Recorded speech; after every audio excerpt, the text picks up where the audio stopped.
People who have encountered or saw a serial killer in their lives. How did it feel like? How was the interaction? Obligatory, not me answer, but my sister-in-law encountered Ivan Milat, one of the two men that inspired the Wolf Creek series. She was traveling the east coast of Australia for a few weeks with her brother. One night, her and her brother were having jerky and beer by a campfire when Milat sat down at their campfire. When she first saw him, she thought he was a park ranger because of his style of dress. She thought he was going to tell him that they built their campfire in a prohibited area, but instead he commented on what a beautiful evening it was and pointed out some of the notable stars in the sky. Ivan never properly introduced himself. He just sat down and started chatting. He asked my sister-in-law where she was from, and she told him Darwin. He said, "What's a Darwin girl doing all the way out here?" My sister-in-law explained that she was on a road trip. She seemed to pique his interest when she told him that instead of doing the usual beach vacation, she wanted to do something a little more rugged, like explore caves, do a little rock climbing, and hike trails that were not popular with the tourists. My sister-in-law says that Ivan was friendly, and he had a lot of ideas about places she might like to go, including a cave that had a waterfall inside, which was a bit of a hidden gem not well known to the tourists. She felt comfortable talking with him,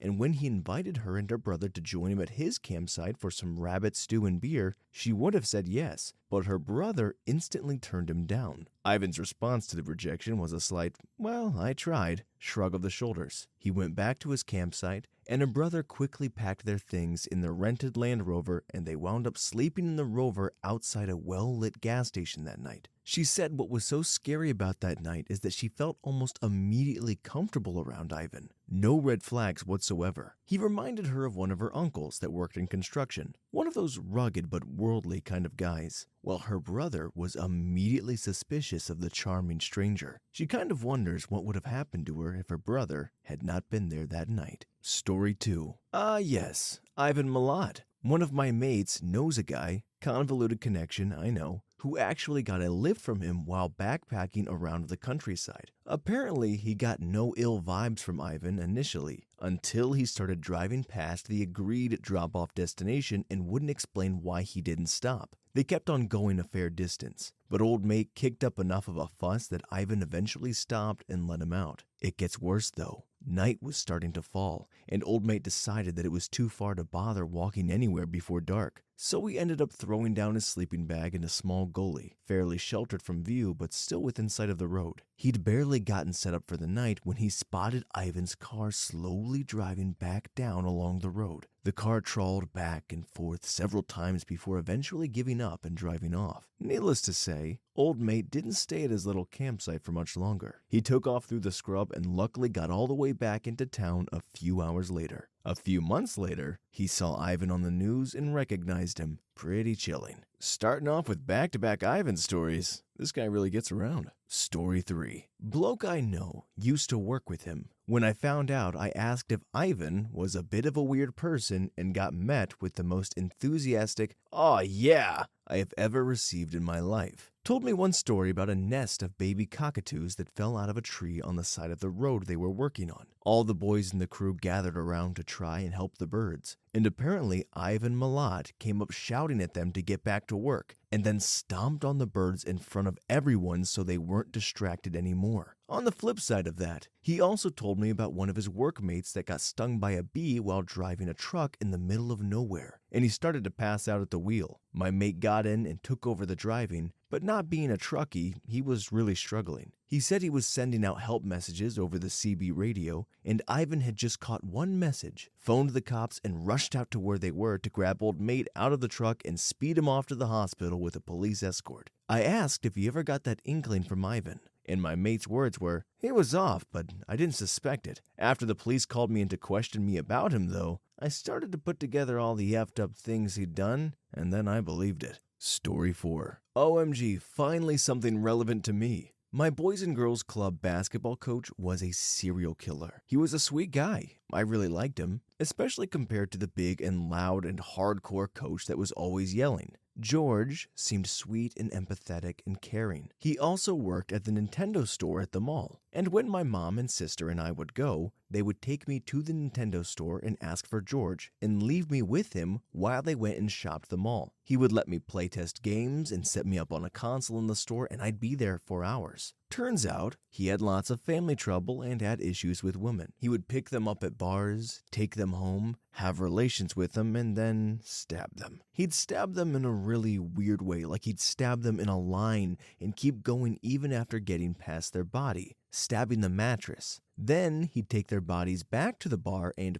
pose them after hours near the dumpster. Funny story, he was written up in a true crime novel called The Charmer. One time when I brought some friends home from college, a friend that was a voracious reader found the book, picked it up, and read it cover to cover. I don't think she realized it was true crime. When she finished the book, I went and grabbed the phone book for our city and looked up all the names of the characters in the book for her. Story 5. While I was still doing social work, I was part of a reintegration team with probation and parole. Most of the people we helped were just ordinary people who made bad decisions under stress. I can clearly remember one, though, that was an SAer/murderer that targeted young girls. I can't elaborate further due to concern over my own privacy. Anyway, this guy got away with the SA and murder on a technicality despite admitting guilt, but was convicted of another crime on another technicality and received maximum sentence of only a few years. That guy was an effing predator. I never turned my back to him, never let him out of my awareness. He was creepy to the point of being inhuman, constantly and obviously looking for vulnerability without any attempt to hide it. I called my mom that night and bawled my eyes out, thinking that I made a horrible mistake becoming a social worker, and that this person challenged my own ethics, morals, and belief in rehabilitation. It was my first month as a social worker. Story 6.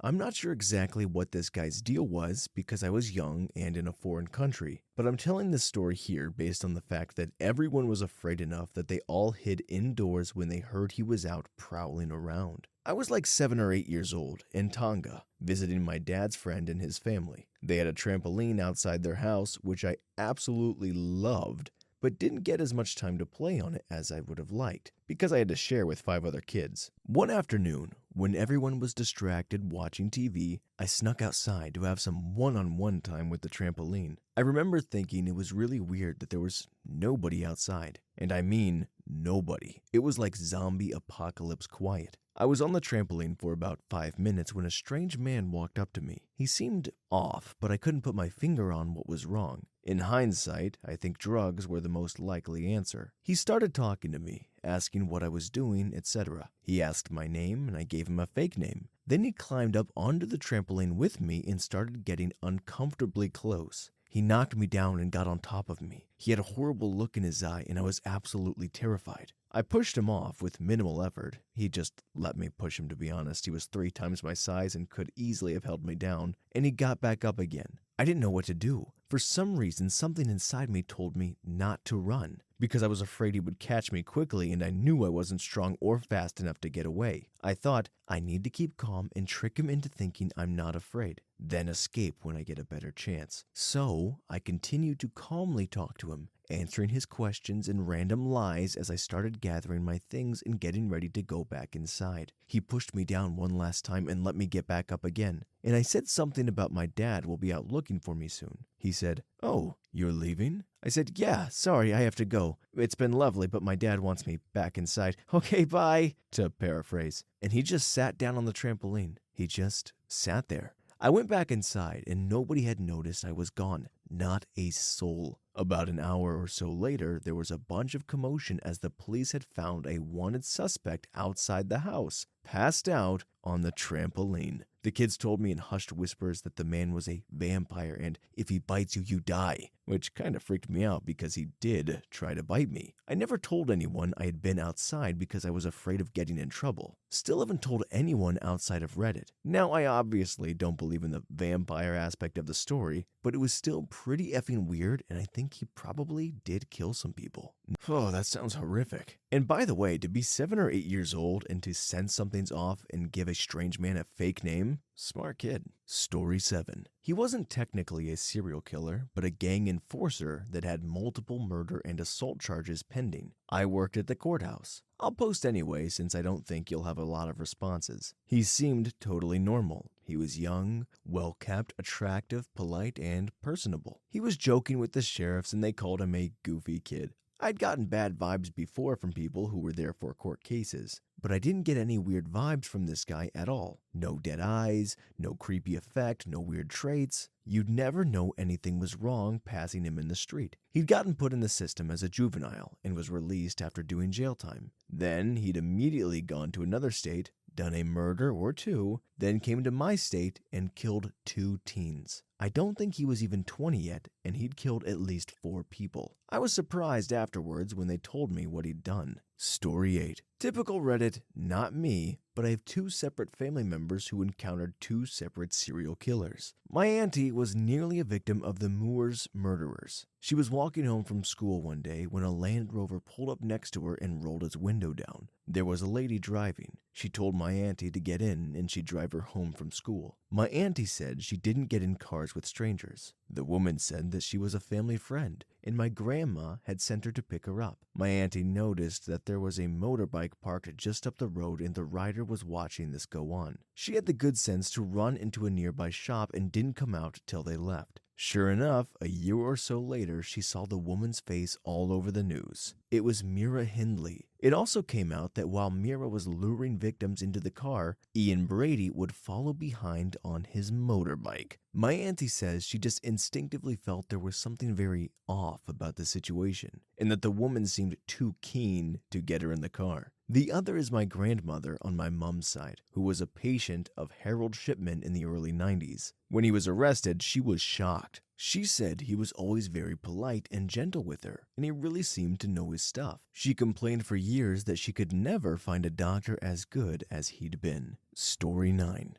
I've never met a serial killer, but I did meet an eventual killer. He was our neighbor for a while. Nice to us, but seemed to hate everyone else. Either you were his best friend or his enemy with absolutely no middle ground. Over the years, we found out that his father was in the mob and his mother was a call girl. His father would beat him all the time until one day he was old enough to beat the crap out of him, left his home and formed a band in the 1980s, which eventually led to hard drug use, which might explain his erratic behavior later. They never made it big, and he eventually became a handyman to support himself. Last few times I saw him, he was finally moving out of the house he was scammed on and moving in with his girlfriend. He was also just getting back in touch with his mother, and so things seemed to be looking up. Fast forward a few years later, and I see on the news that during a heated argument with his girlfriend, he strangled her to death. He seemed remorseful for what he did. It's just a shame that it took a murder to snap himself out of his own head. All that woman wanted was for him to clean up his act, and she deserved far better. Edited to better match the news reports, as I haven't thought about it for the better part of a decade, so my memory was getting a few things wrong, such as I thought he stabbed his girlfriend when in fact he had strangled her. Story 10. I work at a gas station. The cops came in one day asking for surveillance footage because apparently this man finished beheading and chopping his wife and came in for a hoagie. I'm not management, so I wasn't in there looking at the footage with them, but as many hours as I work, there's a huge possibility that I made him his hoagie. Sometimes my coworkers and I like to play Guess the Killer with the customers since they still haven't found the man. We've narrowed it down to about 30 plus men. My money is on that a-hole who usually comes in with no shoes, refuses to pay for his coffee, and also refuses to call the women by what's on their name tag. He calls me the Chocolate Queen. Ugh. Whoa, we've got an ongoing case here. We need updates. We gotta catch this guy. Hopefully by way of hoagie. Sorry about your weird customers too. Story 11. As a former correctional officer, I've known all types of killers. From gang members to assassins, from heat of passion murderers to those who have killed multiple people. Whether or not the latter would be considered serial or spree killers would depend on the context of the crime. But I've met and know all types for many years. Each one was different. Individual personalities ran the entire gamut. Some were remorseful, some not. Some were very scary and intimidating, and others I wouldn't mind having a beer with. What was interesting, in a correctional environment, you get to know them at a pretty intimate level. Those who are truly psychopathic show this early on, and as a correctional professional, you get used to being able to see who is really a bad guy and who maybe made a mistake or did something in the heat of passion. Story 12. I met a man who later killed his wife and 3 of his 5 children before he unalived himself. It was before this happened, when he was picking up his son from my birthday party. I remember him, but it was a brief interaction and nothing stood out to me at the time. I was a kid and he was just my friend's dad. My friend and one of his older sisters only survived because they weren't home. The dad had been SAing one of the daughters, and when he found out that she had confided in someone, he killed everyone that was home. Not sure how anyone found out about that being the reason. There may have been a note. This man looked and acted just like anyone else. Granted, that's pretty easy to do for the short period of time I met him for, and my friend never talked about his dad. We lost touch after I moved away. Story 13. My dad and his brother were both picked up on separate occasions by John Wayne Gacy. They grew up in the same area as him around the time he was out and about. My dad was a teenager in the late 70s. The story, as my dad tells it, one day he was trying to get a ride home and resorted to hitchhiking, which he did pretty regularly in those days. He got picked up by a guy in a station wagon and immediately knew the vibes were off. He said there was an assortment of weird knickknacks on the dashboard, which was the first warning sign. Then the driver started asking really strange questions about sex and just generally weird questions. Can't recall any questions exactly. The guy asked him his name and my dad didn't want to give him his name, so he gave his brother's name.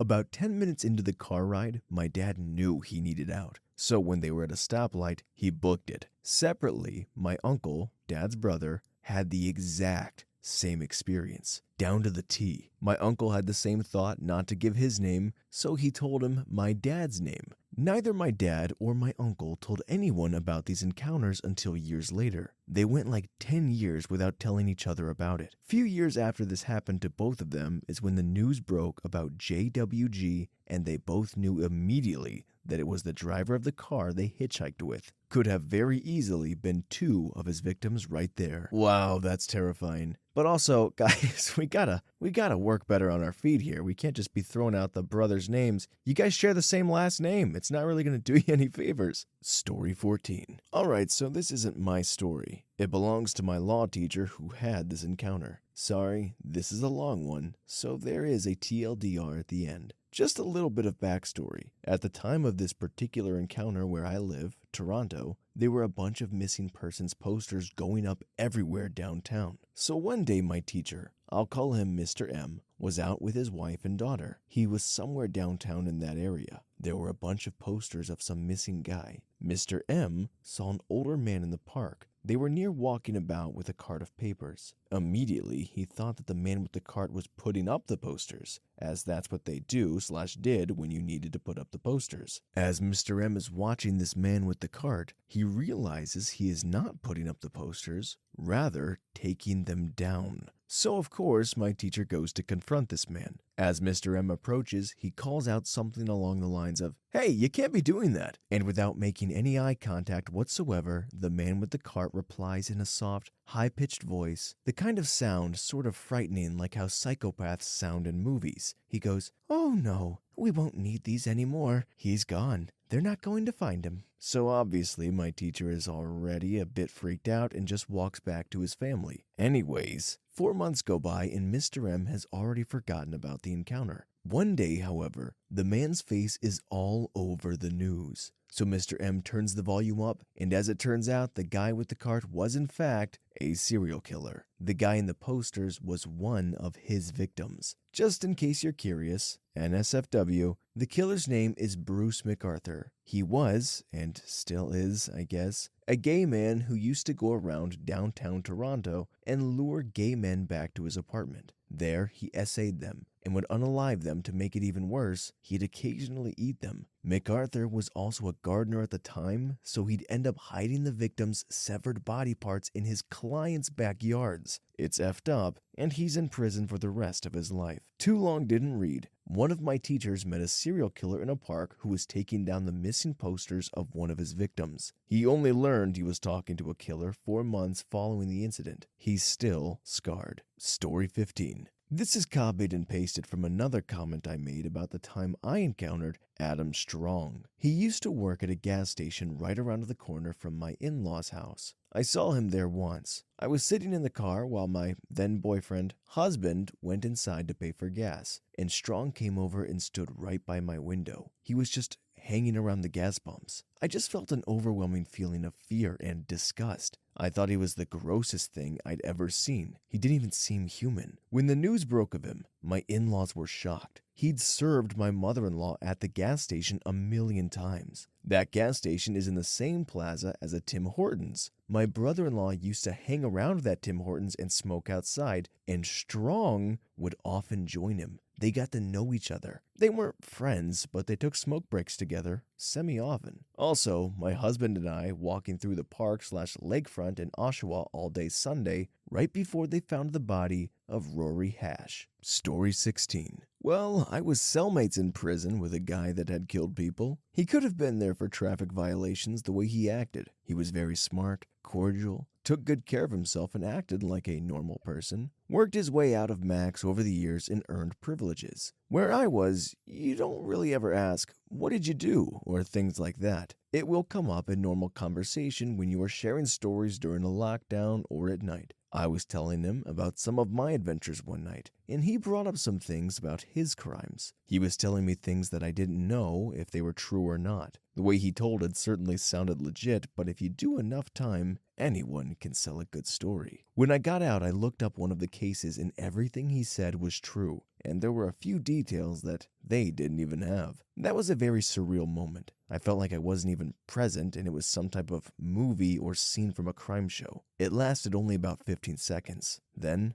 I was back. Story 17. I'm not sure this counts, but I met a guy out on parole who had burned a rival gang alive. We were both at the mechanics, waiting on safety inspections. I had my toddler with me. His face was 3 layers deep of prison tattoos, skull over his face with all sorts of embellishments and symbols extending over his forehead and down his neck. He saw my kid staring, or trying not to stare. He commented on that. I apologized since Kiddo was too young to know better. He started trying to explain what the tattoos meant, that he hadn't just woken up and decided to turn his face into a skull. He said he was the worst person I would ever meet, and then just asked if I remembered a rough description of the case. I recalled it from the news. It had been 10 or 12 years, but it was a nasty one. He told me what he'd done, and I listened. His face was barely recognizable under all the ink, and someone had broken his nose a couple of times since the mugshot that was plastered all over. I tried to change the subject. He told me he was running errands for his brother and trying to get back on his feet, then circled back to the night that changed his life. Mostly I just listened some more. He'd been a stupid teenager who came up with a trap he didn't expect to really work while angry that they killed his friend. It worked a lot better than he was expecting. He more than avenged his friend. I didn't know what to say, so I listened and tried to channel my therapist to de-escalate. I had my kid with me, and this seemed potentially volatile. He repeated that he was the worst person I'd ever meet, and started getting really agitated repeating that, really worked up and angry. I don't know what I was thinking because I countered by asking if he'd ever SA'd a kid. He blinked and said emphatically, no. I replied that a few murders and no child abuse put him several steps ahead of my aunt's ex-husband, so he wasn't even the worst person I'd eaten dinner with. Then I asked if he'd burn those people alive again if he had the chance to go back and choose. Again, emphatic denial. He said he'd probably shoot the one guy, but he wouldn't set the fire. It got out of control way too quickly. I responded that it sounded like he had learned from the experience. I asked if he had any active warrants out. He refused and said he was following parole like religion. I replied that was great. It sounded like he was really trying. I tried to think of what my therapist would say to calm things down. It kind of worked. By the time I left, he was on the phone with his parole officer, just weeping, no longer yelling at me that I needed to understand he was evil beyond understanding or anything like that. The cashier was furious with me for being nice to someone like that and for being related to my aunt's ex-husband. I did explain that we fully cooperated with and supported the police in regards to the aunt's ex-husband. My aunt chose the guy, not the rest of the family. For that matter, aunt's ex-husband might count. My cousin is sure his dad has killed people, and every few years we get contacted by the police looking for him. He's slimy and seems completely uncertain of the humanity of everyone who isn't a blood relative of his. A-hole kept asking me how I knew I could really think or feel and wasn't just a simulation of thought. I asked him the same thing. How did I know he wasn't just an unpleasant rendering from my mind? He backed off a bit, but still kept trying to argue that other people weren't really people. They didn't really matter in contrast to his own wants and desires. They might be human, but they weren't people. Only his family were people. Dude made my skin crawl. Story 18. I grew up about a block and a half from Bob Berdella. He was eventually caught for picking up teenage gay males and torturing, SAing, and killing them. Prior to that, he was, from what I remember, a pretty normal and fairly social person. He was actually part of the neighborhood watch group that my dad was on. He ran an oddity shop at the flea market near our house called Bob's Bizarre Bazaar, which I guess is a little weird. I still remember the day he was caught. I was over playing at a friend's house whose father was a police sergeant. There was a frantic knocking at the front door, and like 30 seconds later, my friend's dad asked us to go play at my house for a while. One of Bob's would-be victims had escaped by shimmying out of a second-floor window while Bob was at work. The man, basically naked, ran across the street and started pounding on doors, and the first people that answered were next door to the house I was playing at. They immediately came next door, knowing a cop lived there. So Bob lived across from the police sergeant for years, torturing, SAing, killing, and burying his victims in dog food bags in his backyard, never being caught. This all happened just as school was getting out for the summer, and my parents just let us stay home while they worked instead of doing daycare. Most days, we'd hang out in the backyard behind Bob's, which was slightly elevated above his, watching the cops dig up dead bodies. My mom claimed the number of cops in the neighborhood for the next 2 months was so large that we were probably safer there than at a daycare. Story 20. I'm a little late to the party, but worth a try. Not a serial killer, but I met Ian David Long, a mass shooter in Southern California. I met him a couple of times, as a close friend of mine actually served with him. I certainly never got close enough to know him well, but it was clear he was not a content person. It was pretty obvious he was struggling with some personal issues, most notably depression, but I never thought anything of it. Fast forward 6 months or so, and there he is in the news. Killed 13 people in a popular bar I would frequently go to, just down the road from my apartment. One of the people he killed was a police officer I also knew, because he often worked at town events and concerts. Just recently, the video of said shooting was released. It's hard to watch, to say the least. I mean, these are all very tragic stories, every last one of them.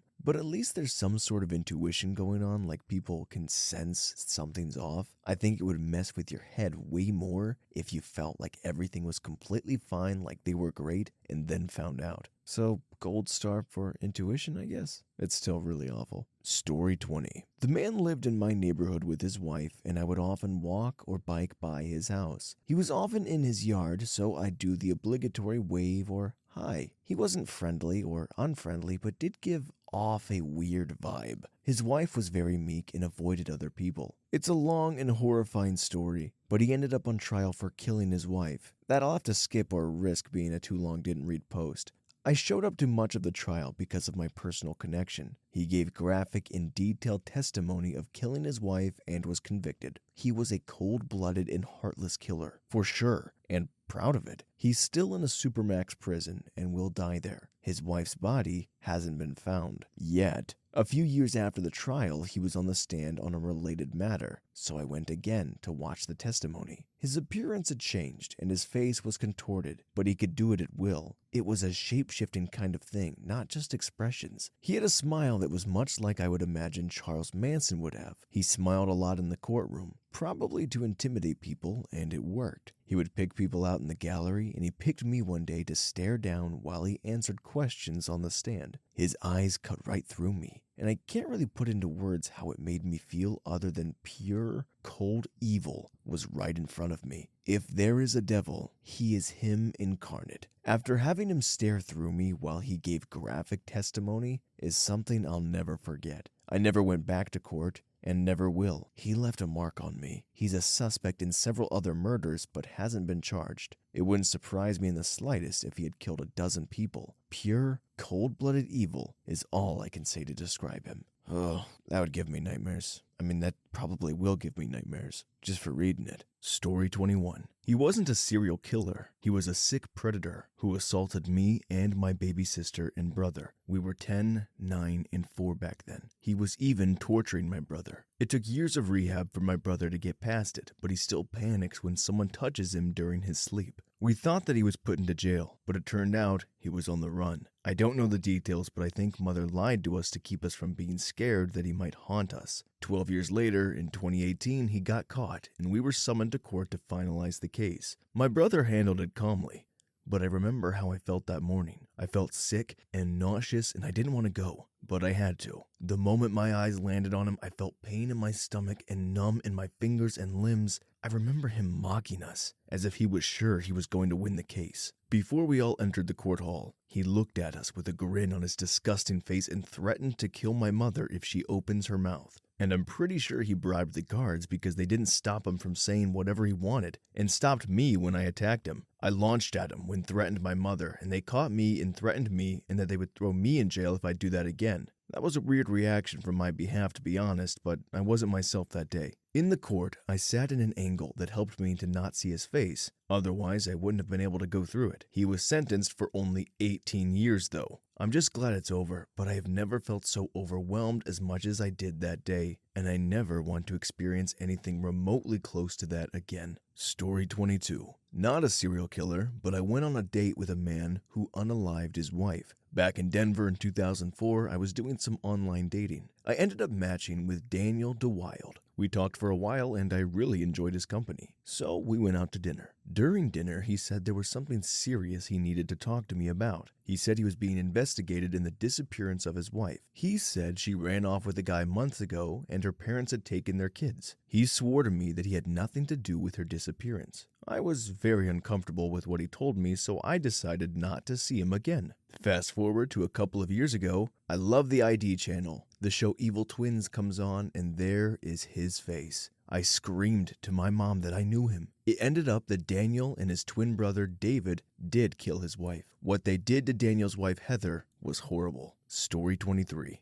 Was a correctional officer for a few years. Dealt several of them. Can't give names, frankly, they were just occupant of cell XXX. To me, anyway. I wasn't there to make friends. They seemed to have one thing in common. They were manipulative. They usually worked to try to get us to let our guard down and ingratiate themselves with us. They struck me as kind of creepy, but that could have been more from my knowing what they were in for. I personally believe they were all clinically psychopathic as well, but I only know directly that one was certified as such. Their methods were different. One tried to pass himself off as Regular Joe, asking questions to ferret out info on the guards by talking about sports teams, asking the usual conversational questions, then try to act concerned about our families if we had kids, etc. Sounded friendly, but he obviously was trying to build a knowledge base to use later. The other tried to pass himself off as a friendly, kind of goofy guy, and he was the worst offender in my book. Spoiler to protect the sensitive readers, he was a serial assayer and murderer of toddlers.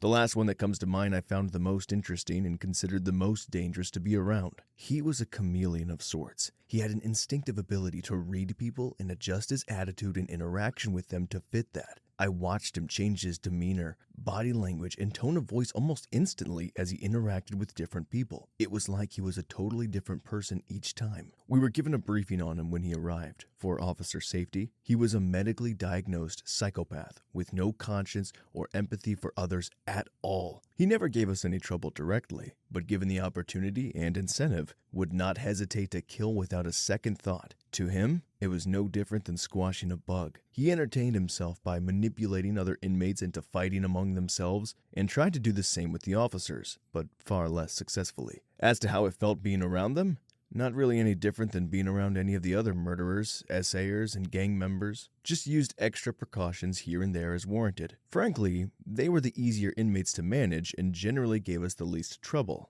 It was just part of the job, and interaction with them was no different than any other inmate either. Story 24. Well, in the military, I knew a man who would routinely laugh and brag about killing or getting civilians killed on a deployment to Iraq.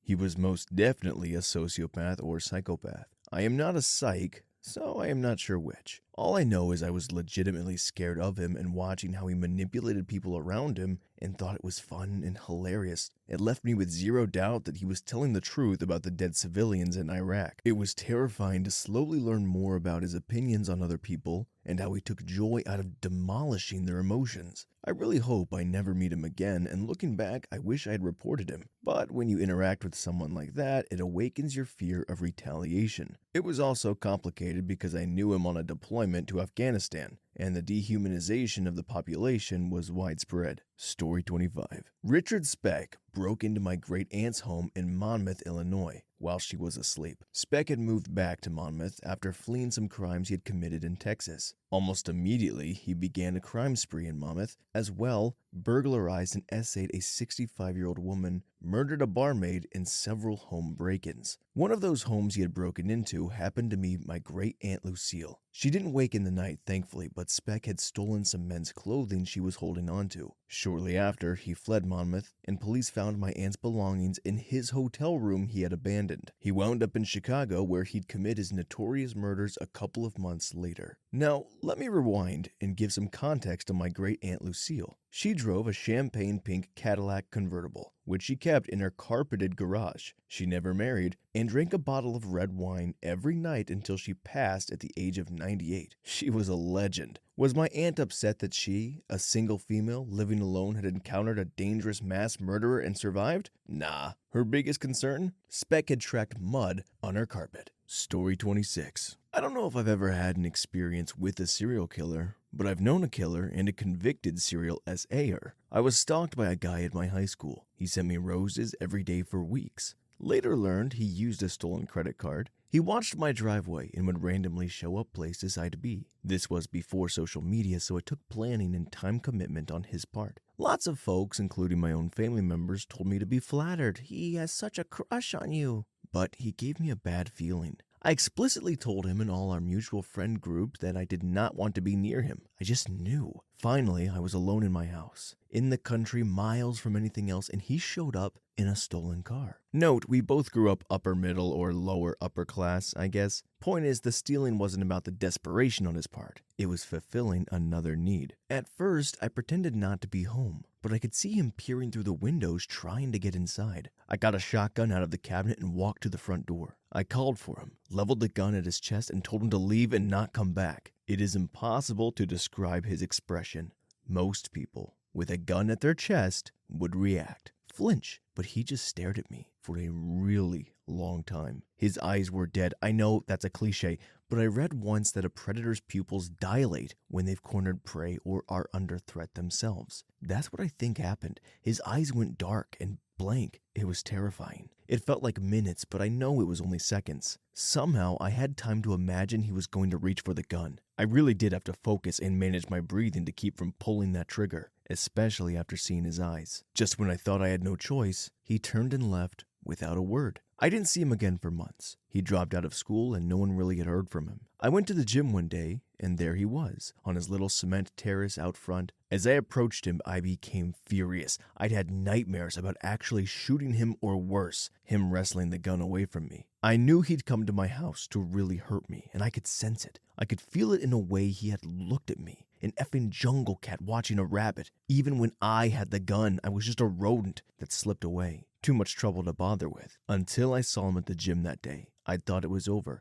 and seeing him again pushed me over the edge. I confronted him, demanding to know why he was there. He turned to face me, and had that same weirdly calm demeanor about him, and the same black, soulless eyes. To this day, I am convinced he had no idea who I was at that moment. He was entranced, deep in some fantasy I wanted no part of, scared the crap out of me, again. At that point, I assumed he'd lost interest in me and was currently stalking another girl at the gym. I rushed inside and got the manager. The manager went out and got rid of him. Then he assigned a staff member to sit outside and escort every person leaving the gym. Well done. More of this. When I left, there was no sign of him. Next day, I got a call from a friend that a friend of a friend named Bert had gone missing. Long shot, but had I heard anything? It was a strange way to start the weekend, but as far as I knew, it had nothing to do with me directly. I hadn't seen Bert in months, maybe more than a year, and anyway, I barely knew him. I'm not sure when exactly I got the news Bert's body had been discovered by his girlfriend during an organized search, or when I learned Scott, the same guy who'd been stalking me, had put it there. I do remember when I found out where Scott had encountered Bert and gotten in his truck. It was at the gym, right after the gym manager had shooed Scott away. I remember hearing it on the news, literally feeling like the breath had been sucked out of my chest. I got dizzy and had to sit down. In fact, Bert worked at the architecture firm next door to the gym, with an unobstructed view of his office from the gym's terrace, where I'd run into Scott and had been scared crapless by his detached, predator-like demeanor. Within minutes of the gym manager asking Scott to leave, at the very same time I was inside working out, Scott climbed into Bert's truck. At some point after that, Scott pulled out a .38 revolver and ordered Bert to drive toward the county line. On the edge of town, they happened to pass Bert's parents, who waved to their son. Bert's parents would later note there was a passenger in the truck. Bert did not wave back. It was the last time they would see their son alive. Scott forced Bert to pull off the road. He walked his victim at gunpoint a short distance into the pine trees flanking the two-lane highway and stopped short, close enough the two men could still hear the traffic. Then he ordered Bert onto his knees and shot him point blank in the back of the head. Scott was convicted of first-degree murder and died in prison. Side note, my then future brother-in-law was Scott's defense attorney. Small world. I'll save the other story for another time. I'm sleepy. Good night. Oh man, it's just like the play-by-play and the parents and everything. That's hard. Story 27. I was in jail once with two multiple offense murderers. Well, technically, we were all in jail awaiting sentencing. They had been brought in from prison and their court case lined up with mine. The jail only had a few large holding cells, and these two guys were in full shackles in their cell next to mine. They were frightening to say the least. Enjoyed intimidating everyone, especially the young guys who they thought would break. When we were put into the transport truck to get driven back that night, the violent offenders were on one side of the transport, I was on the other. They were kicking the wall between us so hard I thought it would surely break and come crashing down on top of us. It was like everything was a game to them, a violent, deranged game. Story 28. Back at home, our neighbor had a boyfriend who had been locked up for murder. It was self-defense, but the guy was one of those people who would come off as too nice and extroverted to the point where it was annoying. Even worse, he was intimidating in that his loud voice and tone was just uncomfortable to be around. He'd always get into verbal fights and eventually physical fights with our neighbor, which my mom never liked because we shared a driveway. He did like my mom and I because of the whole black community mindset. But I don't know, just because we're the same doesn't mean I like you, especially when you stab our neighbor in the neck twice at our house. Not only did our neighbor not file charges against him, but forgave him through the grace of God, which is the dumbest crap I've ever seen in my life. My mom even called her an effing idiot to her face, having this attempted murderer around. The guy, even after that, still wanted to be friendly towards me. Nah. But I will admit that if someone ever broke into our family's house, he would surely take the robber down. But nah, F him though. Story 29. I was handed a flyer outside of Wacko compound. I was as close as I could get while it was surrounded by the FBI, by a man named Timothy McVeigh. He would later go on to mastermind the Oklahoma City bombing. It wasn't until years later I figured this out by watching American Experience on PBS, where they showed him handing out stuff and my jaw about hit the floor. I was passing through Wacko and stopped to see the crazy news story I saw on TV when a group of people were checking out the story too, and a few people handed me flyers. I was the youngest there by far, so I guess I was perfect to be impressionable. I took them and barely glanced at them. Nothing exciting was happening at the moment. I was there and my father/stepmom were like, okay, you got to see what you wanted, let's go. And I knew better than to argue, and off we went. I was maybe there 10 minutes. Probably the next thing on my mind was eating. Story 30. My dad met Bundy while he was in prison. Pops grew up in a rural area where hunting animals was the daily norm on the farm. As a teen, he spent a few years as a volunteer EMT/fire in his small county, where he also saw a lot of death and injury before leaving for the Air Force, where they repeatedly tried to recruit him based on his psychological profile. Sociopathic tendencies, basically they thought he could kill people and not lose sleep. So after leaving the Air Force, he kicked around Phoenix for a couple of years being a bad guy before he got popped and did 8 years for armed robbery.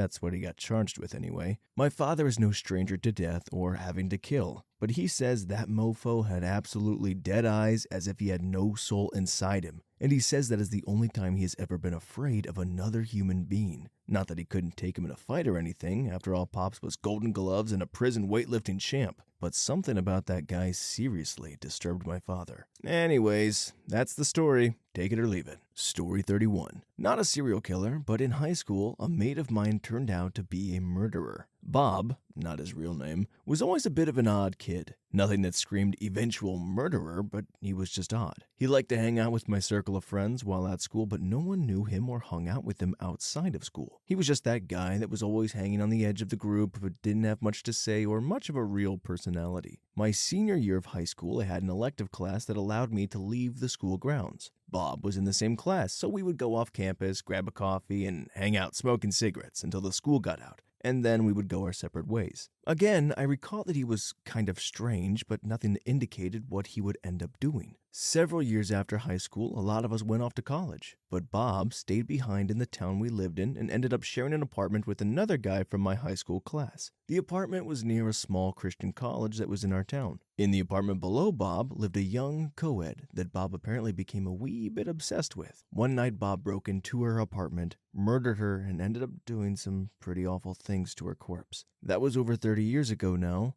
Last I heard, Bob was still locked up in the state pen doing a life sentence. Story 32. I played Pokemon with the Green River Killer. In late 99, early 2000, I worked at the Kenworth truck plant in South Seattle. It was like $7 an hour security guard, checking people in and out of the front gate. Nothing really happened on the job, and it was pretty boring. It's where I first started reading Harry Potter. It's also where I first started playing Pokemon with another security guard named Damien. We would just sit in our booth, which had a little picnic table in it, and just play Pokemon our whole shift. Gary worked there as well. I think he worked in the paint line, but it was a long time ago. I don't remember that detail. I do remember he was super friendly. He was soft-spoken, but would talk to us when he arrived and when he left. At one point, he asked us what we were doing, when we were playing Pokemon. We explained it to him, and he nodded with a little interest and went on his way. Over the next couple of days, he kept stopping and talking a little more until one day after his shift, he sat down and actually played with us. For the next couple weeks, he would stop and play a couple of matches each day after work. Like I said, super nice guy. We talked a lot about popular culture, what we were watching on TV, and what kind of music we listened to. He was a big Fleetwood Mac guy. He got apprehended about a year later, quit working at Kenworth by then, and moved back to Eastern Washington. I remember it being on the news and they said his name and showed a picture of him, and I was pretty flabbergasted. I mean, I grew up in the area where he was actively killing. Granted, I was not a female nor a prostitute, but there was still this weird aura surrounding the Green River and never wanted to go down there. I remember there was the Oh Boy Alberto jerky factory down by the Green River, and my dad would like to take us there. Even going there in the vicinity, I would get kind of scared. To think this is the guy that caused me to get scared then, the same guy I played Pokemon with, really blew my mind. It makes me wonder who around me is a serial killer. I just don't know. See, this is what I was talking about. This has got to be like a weird haunting feeling to be around somebody that's so dark and sense like, hey, he's a really nice, great guy. I enjoy his company. But then you end up being a little bit unsure or second guessing people in the future. Although in the end, who's to say any of us aren't around some dangerous people?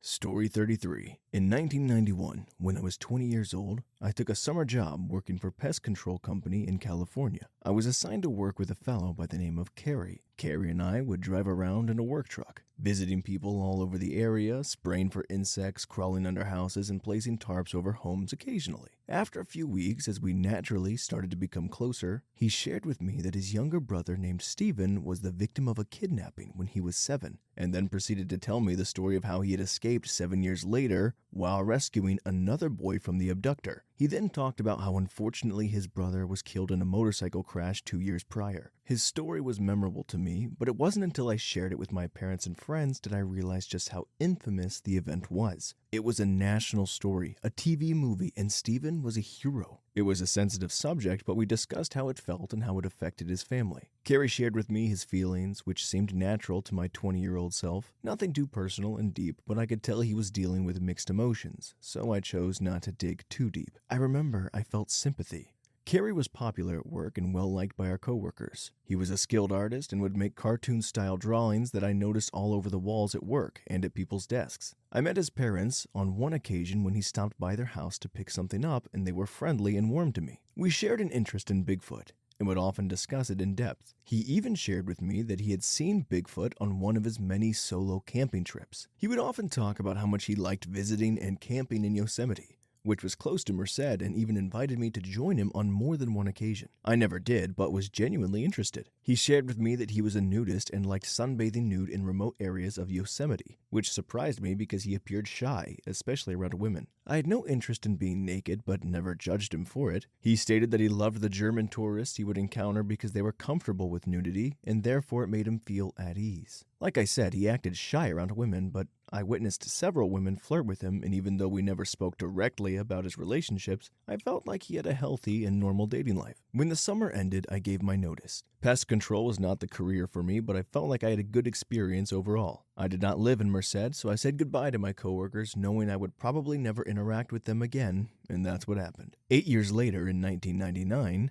I received a call from my friend asking me how I felt about my old coworker getting arrested for the Yosemite murders of 4 women. I had heard the news on the television, but it wasn't until that call that my brain suddenly realized that the murderer was that Carey Stayner, the same Carey Stayner that I worked with for 3 months in the summer of '91. The emotions I felt were unbelievable, and I remember them like they were yesterday. I was beyond shocked and deeply saddened for the victims, but I could not stop questioning myself over how I never suspected this incredibly dark side of this man. How could I be so naive and stupid as to not be able to tell that I was riding around with a serial killer? I spoke to everyone I could about it, seeking sympathy for not recognizing this awful trait in this man. Years later, I accepted that there was nothing wrong with me for not noticing this about him. My basic research into the subject taught me that these type of people are so good at hiding their thoughts that their own parents and spouses often don't sense it. Why would a 20-year-old student be able to sense this in a man who's actively hiding it? I'll end this by saying that I never felt threatened by Carey Stayner, nor did I ever feel nervous around him. He conducted himself professionally around clients and friendly among coworkers. I guess the old saying is true. You never know what evil lurks in the hearts of men. Story 34. I once worked a job shooting a video for HMPS, UK Prison Service,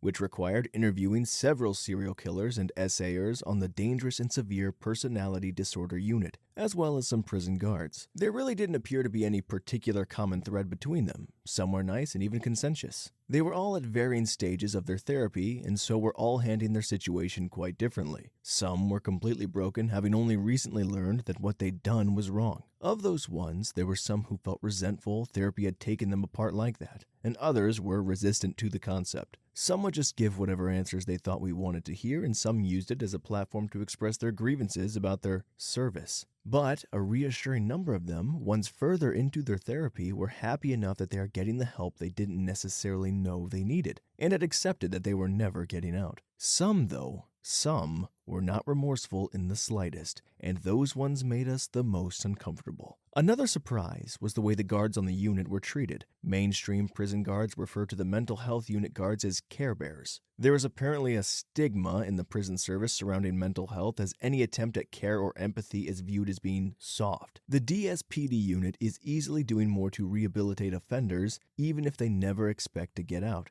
Mainstream prison guards have a tough job, but I personally think it would be made much easier if all sections of all prisons took a more therapeutic approach, rather than this toxic babysitting program they currently have. Story 35. So, not a serial killer, but I worked as a hotel receptionist when I was about 17 years old. A guy came in, asked if we had any rooms. I said yes, and he paid cash. Didn't want to leave a credit card to charge bar or food, which was fine. This was the UK 10 years ago, and policies have changed since then and may differ from other countries. Anyway, really normal guy, very polite and friendly, no red flags or major warnings whatsoever. He checked out the following morning. Room was fine, no issues. About a week later, the police came to the desk and asked if we had seen this man, which was the man who I had checked in prior. Told them yes, he had been here. Paid cash for everything, so didn't have ID, but it was definitely him. Police then took all the CCTV footage and a further statement. I eventually found out that the guy had murdered his wife and stuck her in a suitcase and then had come to the hotel. No doubt, after cleaning up, to be on the run. Not sure if they ever caught him. The town I live in, this kind of thing doesn't really happen, so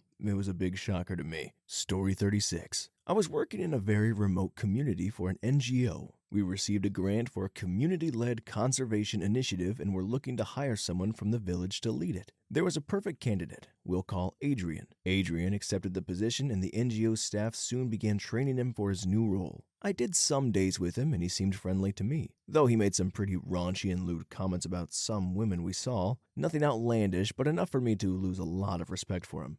Later that day, he started talking about how much he hated his neighbors. Again, he said some wild crap, but by this time I thought he was just being edgy or having a really bad time. A week before Adrian was meant to start his new job, his neighbors, an older couple who lived in a raised house on stilts, were cooking dinner together when a hail of gunfire erupted from under the bamboo floor and riddled them both with bullets. The husband died instantly, but the wife ended up in a hospital for a few weeks before succumbing to her injuries. The police were called, but it took them a few hours to arrive and they found shell casings, but that was it. Rumors started to fly immediately that Adrian had done it, but there was no proof, so he just kept on like it was all good. The next time I saw him, I politely asked him how he was, and he smiled and said something along the lines of, "I'm happy now that all of my problems are solved," which was incredibly uncomfortable. My bosses at the NGO kept him on the roll since no charges were filed against him. For a few months, I would occasionally have to take volunteers and interns down to hang out with him and pretend like I wasn't positive that he was a murderer. After a few months, he approached the head of the NGO and asked if he could have 2 months' pay in advance on the spot, but wouldn't say why he needed it. Adrian's request was refused and he left without complaint. That was the last time any of us saw him, but it came out that the police hadn't closed their investigation and were closing in on him. He left his wife and kids and just vanished. Once Adrian had gone for a while, his wife started telling everyone he was a total dropkick and definitely committed the murder. We all knew it before, but that really solidified it. I left the NGO a month or two later and forgot about it until I saw on Facebook last year that his wife had been found strangled in the mangroves near her house. It's a tiny village with pretty much zero crime before that. I am absolutely positive Adrian came back and killed his wife for talking, and I hope they find him and bring him to justice someday. Story 37. I would have been about 21 at the time, about 20 odd years ago. Having a good night out at dancing, I left Strathclyde Student Union and walked down to George Square to wait on the last bus home around 4:30 a.m. The last buses were 2 a.m., 3 a.m., and 4:30 a.m. And because there was no 4 a.m. bus, everyone would think that the bus was at 4 a.m. and had already left. So I'm standing by myself, desperately needing a pish when a car pulls up. The driver leans out and asks if I've seen his friend. Gave a description. I say no, and he drives off. I watch as he drives around George Square before pulling up again. He asks where I'm heading, and I tell him. He says jump in, he'll give me a lift. Now, it did dawn on me not to get into a car with a stranger, but in my drunken stupor, I thought, I'm a guy, I'm fit, I can fight. What's the worst that could happen? So I get in the car and we drive off, making small talk. About 10 minutes into the drive, I was telling a joke when he laughs and then immediately says, I'll just pull over here and indecently assault you. His exact words. I kind of laughed it off. I mean, it was a effing bizarre thing to say, and it caught me off guard. But we kept driving, and we kept on making small talk. For another 5 minutes or so when the same thing happens. I'll just pull over here and indecently assault you. Exact same words. I think to myself it wasn't really funny the first time, pal, but I laugh it off again, a wee bit less enthusiastically this time. Then we sat in silence for another 10 minutes. And as we pass a lay-by, he hits out with it again. I'll just pull over here and indecently assault you. That was when I suddenly realized the horrible mistake I had made, not just by getting into this dude's car, but with what was going on in the news at the time. I don't know if anyone outside of Scotland is familiar with the limbs in the Loch murder, where the limbs of a young guy, about my age at the time, were found in bags submerged in Loch Lomond, and his head and torso were found washed up on the beach near Largs, apparently having been flung over the side of the ferry to Belfast. But at this point in time, the murderer hadn't been caught yet. I'm positive this was the guy, and when he said that thing a third time, I immediately sobered up and came up with a plan of action.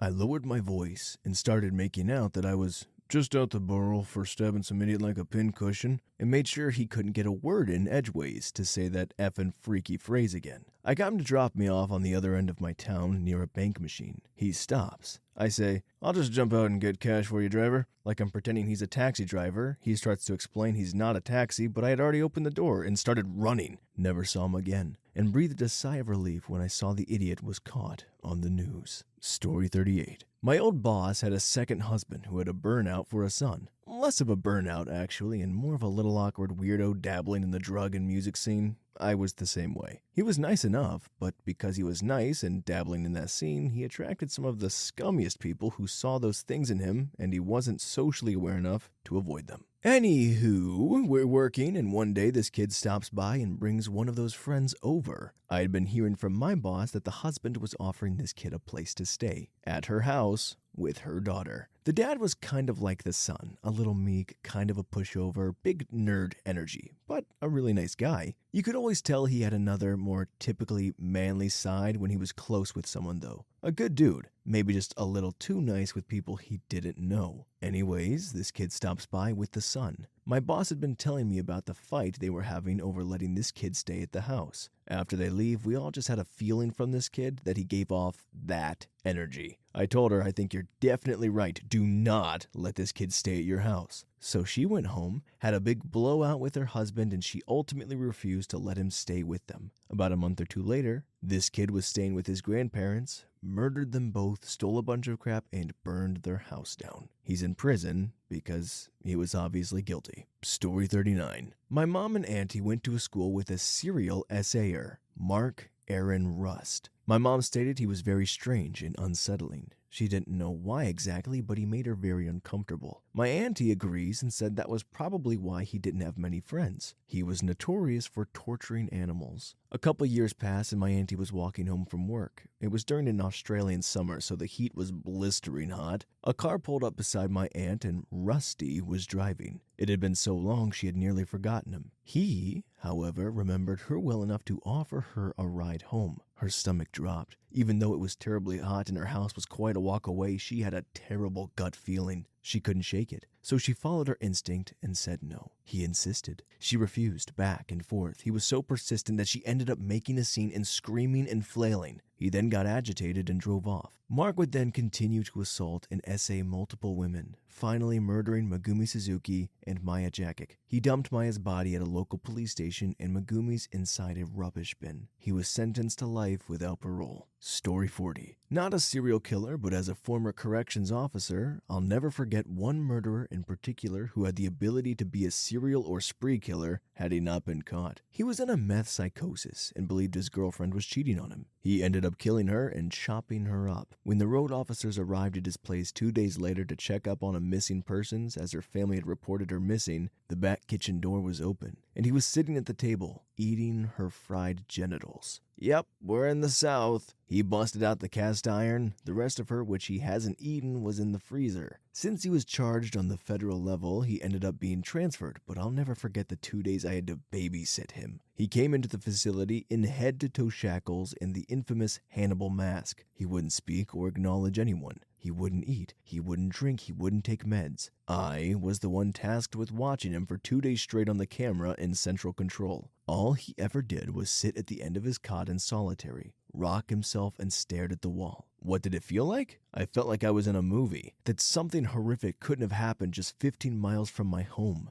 It didn't feel real. Even my memories of those 2 days have this surrealism tint to them. And that's just one dude in 2 shifts. You want horror? You want real terror? Ask about essayers. Serial killers account for less than 1% of all homicides. Who do you think commits the rest of the homicides when said killings aren't related to domestic violence? The blank stare movies portray serial killers to have the only mother effers I've seen with that look are essayers who want to brutally essay some people. They all have that same blank look in their eyes, and it's terrifying to see that look on the streets in the free world. That is horror. Story 41. Okay, so my story is not of the serial killer, but the brother of one, Whom is suspected to be the real killer? Picton's brother. Look up Canada's most notorious serial killer. Me and 3 of my friends have all had encounters with this man. PSA, please note that I'm not trying to complain or say I had it bad. I didn't. I just saw this post and really wanted to tell my story. I live in Canada, where Wendy's and Tim Hortons are connected. I was working in the hometown of the Picton Pig Farm. I was on shift working one day when this man came into my work. I did not know who he was at first. He came up to the counter, and I got a really bad feeling. He loudly ordered his food. He requested no pickles, but then told my female manager, "No pickles, but I'll give you my pickle." She said that's not appropriate and walked away. A man took her place. Later on, in a different day, he came back. Another manager, who was about 7 to 8 months pregnant and showing, was sad. She was always overly joyful. I asked her what's wrong, and she said that man over there, the brother, said I shouldn't be pregnant, and why would I do that? Horrible thing to do, and then I'm ruining my life or something?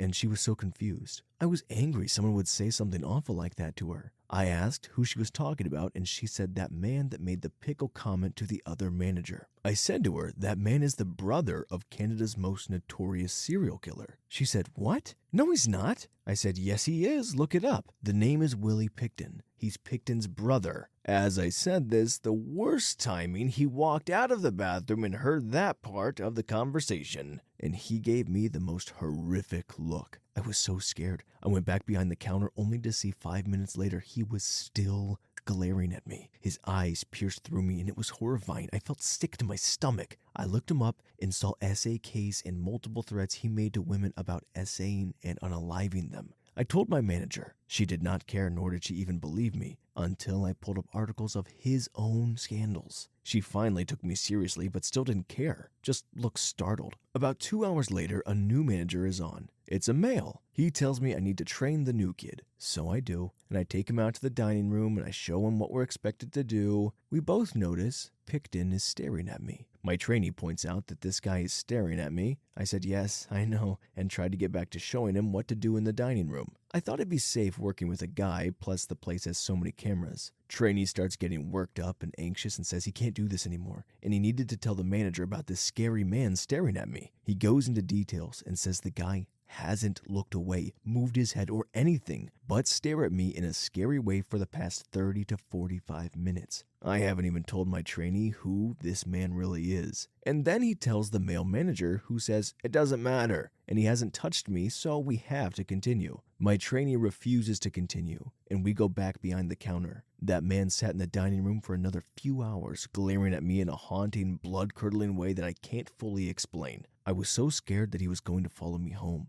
A male coworker had to walk me out to my car for every shift I worked there onwards. I don't know what he was thinking or planning to do, but there was no physical harm to me. I will never forget the look on his face and the way his eyes felt burrowing into me. This was 5-ish years ago, and it still haunts me. Story 42. Not me, but my mother was out at a bar in Atlanta, in her mid-20s. Started chatting with a young lawyer at the bar. He was incredibly smart and charming. He complimented her fingernails, though, and she thought that was a bit off. This was the 1970s. He invited her to go to a different bar in his car, and she declined. She couldn't stop thinking about him for weeks and regretted not going with him. She and her best friend drove all over Atlanta checking bar parking lots for his car, hoping for another chance with him. She hadn't gone outside to see his car, but he described it, so she was looking for that make and model. She never saw him again. Then a couple of years later, she saw him on TV. She thought, I knew that young lawyer would be famous someday. It was Ted Bundy, defending himself in his murder trial. Story 43. So I've shared this before, but I met Carrie Stainer when I was about 5 years old and staying at the Cedar Lodge Motel in Yosemite. We had a late check-in, and the moment we arrived, my mom said that she immediately had her teeth on edge. She absolutely did not want to stay there, but my dad was tired and they had reservations, so she told her that we'd stay for the night and find another place in the morning. The whole time we were checking in, my mom held mine and my sister's hands super tightly and refused to let go of us. After checking in, we went to the pool to try and calm down, and my mom realized we didn't have enough towels. She called the front desk and they sent someone over. The moment he walked up to my mom, she immediately got like full body chills, and just all the hairs on the back of her neck stood up, and she basically snatched the towels out of the man's hands and yelled for us to get out of the pool. She told us that she just felt pure evil radiating off the man, and that she felt like throwing up from him looking at us. That night, she made all 3 kids sleep in bed with her and my dad, and she made my dad help her push the dresser in front of the door, which, considering my parents' house burned down only 5 years prior, with my mom, dad, and sister all trapped on the top floor while the house burned down around them, this was a big deal for her. We ended up checking out as early as possible the next morning and going to a different hotel. My mom says she couldn't breathe until we were far, far away from the Cedar Lodge. About 2 months later, my parents were watching the news when a report came in about murdered women and 2 young girls in Yosemite. My mom turned to my dad and said, "I bet it happened at the Cedar Lodge." And sure enough, the news reporter flashed to the motel and the man who had brought us our towels, Carrie Stainer. My mom swears that she just knew from the moment she stepped foot on the property that there was evil there. And she's adamant that if every bone in your body is telling you to run, you effing run. Too long didn't read, my mom pegged Carrie Stainer to be a serial killer and was right. You know, I don't know how well I would be at ever identifying any of these people or the vibes or the intuition, but I'll tell you this much. I will always trust any mother's, intuition with a heaping grain of fact. Story 44. I don't know for sure if it was a serial killer, but it sure seemed like it. I was driving out of a campsite in the high desert near Joshua Tree, California, and the site was about 45 minutes to an hour of driving on a dirt road until you get back to the main road, at which point there was a little AM/PM kind of place, but no gas station. I pulled in to get a soda and a snack for the rest of my drive, and it was probably closing in on 1 a.m. when I got there. As I drove up, there was a guy sitting on the trunk of his car with a gas can next to him, smoking a cigarette in the dark part of the parking lot. As I'm leaving with my snack, I hear him asking the woman who left just before me something and her saying no, and him saying, "Okay, thank you." I figure he's just going to ask me for a buck or two, but instead he tells me his car ran out of gas and he just needs a ride to a gas station down the road. He knows exactly where it is, he says, and waves his gas can at me and says he can just ride shotgun with me and I'll drive him there, he'll get the gas, and then I'll drive him back. I said no, there wasn't any room in my car and I'd just gone camping, etc. My passenger seat was in clear view with just one small bag, and he looked at it, looked at me, and just said, "Okay, no problem, thanks, have a good night." He was nothing but absolutely polite, but something about it got all my alarm bells going, and I hopped right into my car and took off. I thought about it a lot because I didn't catch what exactly felt so off, since he seemed like a genuinely nice guy. In hindsight, the big red flags were that he, 1, was sitting in probably the least easy place to see in the lot, almost like he had chosen it because it was dark. It was around the side of the building, and if his car ran out of gas, I didn't get why he wouldn't have just pulled into one of the well-lit spaces right at the entrance. 50 extra feet at least, and a turn that seems out of his way. 2, he knew where the gas station was and how close it was, which meant he was familiar with the area. If he was familiar with the area, he would have known to get gas at that station if he was anywhere near low on his way out to the campsite. It was my second year going to that site at that time of year, but even I knew how important it is to keep plenty of gas in the tank before going into the boonies, and that was the last gas station.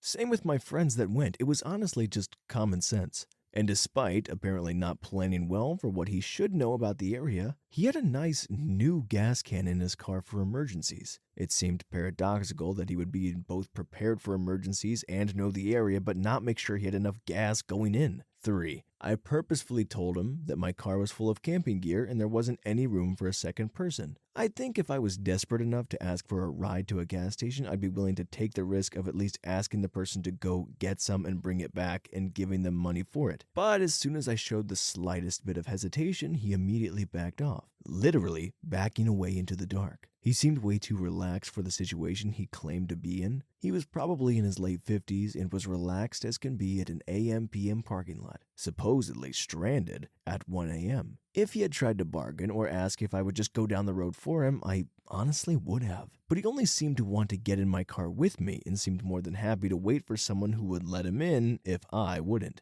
A guy that age doesn't usually come back from a camping trip at 1 a.m., I would think. I was 23 and on my way back from a DIY music festival. but I couldn't figure out what he would have been out there for if not camping. And he definitely didn't live there because, again, he would know not to run out of gas. Predators go after easy prey, and he seemed a lot more like he really wanted someone to let him in their car, as opposed to getting the gas like he said, based on how quick he backed off when I hesitated. That area, specifically Wonder Valley, has had a number of bodies show up there, both identified and unidentified. A lot of them clearly showing signs of foul play. The AM/PM I was at was about 6 miles from where one of the WV murders was found. About a year after, I was there. Yeah, it's one of those potential and unknowing ones that sometimes keep you up at night. But if you want to play what ifs and maybes, I could tell you about the night I was almost organ harvested but saved by the power of Thursday night football. It's a long story though. Story 45. After Granddad died, we found out he killed multiple people in his youth for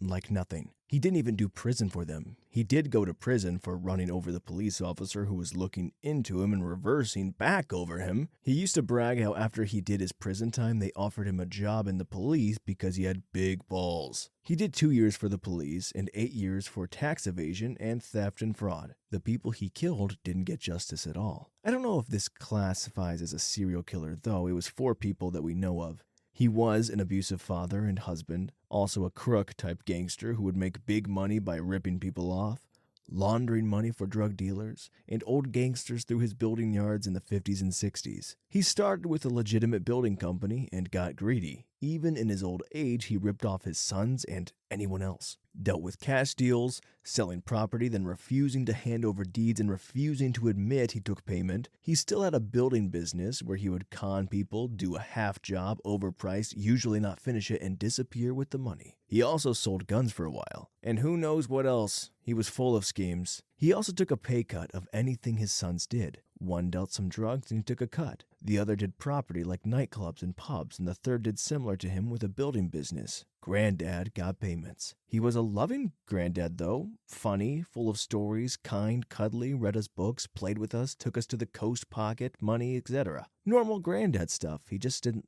look like a granddad. He wore expensive suits, lots of gold rings and gold teeth at the back, smoked cigars. All my friends were nervous of him. Totally different to what he was with kids who he belted and beat to toughen them up. Really evil towards grandma while they were together. But as grandkids, he was different, especially the granddaughters he would dote on. When he died, there were hundreds of people at the funeral. Hundreds. I wasn't sure if it just were happy he was gone and just checking he was dead. Really surreal funeral. Some very odd people, some shady people, and some really nice people. It was just such a strange mix, though. Some had lovely stories of how kind he was back in the day, helping people out and their families and how generous he was with them. Others just didn't want to say. Story 46. Dang, wish I'd gotten to this sooner. I'm a clinical psychologist, and I did a year of my training in a psychiatric hospital for individuals who had either been found unfit to stand trial due to psychiatric reasons or not guilty by reason of insanity. Many of the patients had been accused of violent crimes, and most, but not all, were diagnosed with severe psychotic disorders like schizophrenia, which led to them being quite disconnected from reality. There were several patients who had committed murder, and we even had 2 cannibals. However, the most disturbing and fascinating patient to me was a man who was likely a serial killer. He had been caught breaking into a woman's house with a bag of zip ties, duct tape, and a variety of what seemed to be torture tools, sedatives, and cleaning supplies. Everything was very well organized and prepared like he had done it before. She had been home alone at the time, and in the weeks prior to the break-in, neighbors had noticed this man scoping out her property. Needless to say, his intentions seemed clear. When the police questioned him, they were unable to gather any information about past crimes that he may have committed. He was largely silent. But the detectives felt confident that she was not going to be his first victim. I interacted with him only in therapy groups rather than as an individual therapy patient, but that was enough. He had the most chilling demeanor. When I think of him, I'm reminded of the quote by Quint from Jaws. You know the thing about a shark, he's got lifeless eyes, black eyes like doll's eyes. When he comes at you, he doesn't seem to be living. He would look at you and there would just be hollowness behind his eyes. Perfectly polite and courteous, unlike many other patients who had very clear antisocial tendencies that they struggled to contain. But I always made sure I was never alone in a room with him. Story 47. I was sitting at a coffee shop when a man sat down across from me. We got to chatting, and apparently his date stood him up. Halfway through talking, he gets a telephone call. Things proceed normally as I continue my schoolwork on my laptop when I overhear him say, "How funny would it be if I gave the phone to a random person?" He then asked me if I wanted to talk to someone that has been on death row for 20 plus years. Sure? The guy was nice, and I was awkward. I mean, what do you ask a random killer? We had a brief conversation, and honestly, the only thing that stood out to me was how normal he sounded. Later, the man across from me told me that was his uncle, and he is the only one in his family that will still talk to him. Dayton Leroy Rogers is his name, and he killed 6 women. I looked up his cases on YouTube to hear his voice. It was the same man I talked to. Story 48. Obligatory, not me, but my mom. She was on jury duty in the same building where Richard Ramirez, the Night Stalker, was being brought in for a hearing. She accidentally ended up in the wrong hallway while her courtroom was in recess, so she was standing off to one side as he was escorted to another courtroom by several heavily armed guards. He shuffled by with all the cuffs and chains you might expect, and as he passed her, he turned his head and smiled at her. She said she could see his pupils contract and then blow out as he locked eyes with her, and that his smile was the most predatory grin she'd ever seen. It sent a cold chill down her back and she wanted to run, but at the same time she knew if she did, it would excite him. She forced herself to stand there and stare back at him as he passed. She said later on that he had no soul, that looking into his eyes, what looked back at her was not human, and made her want to pee her pants. After he was gone, she said she was shoved into an empty room by these guys in suits and interrogated. What did he say to her?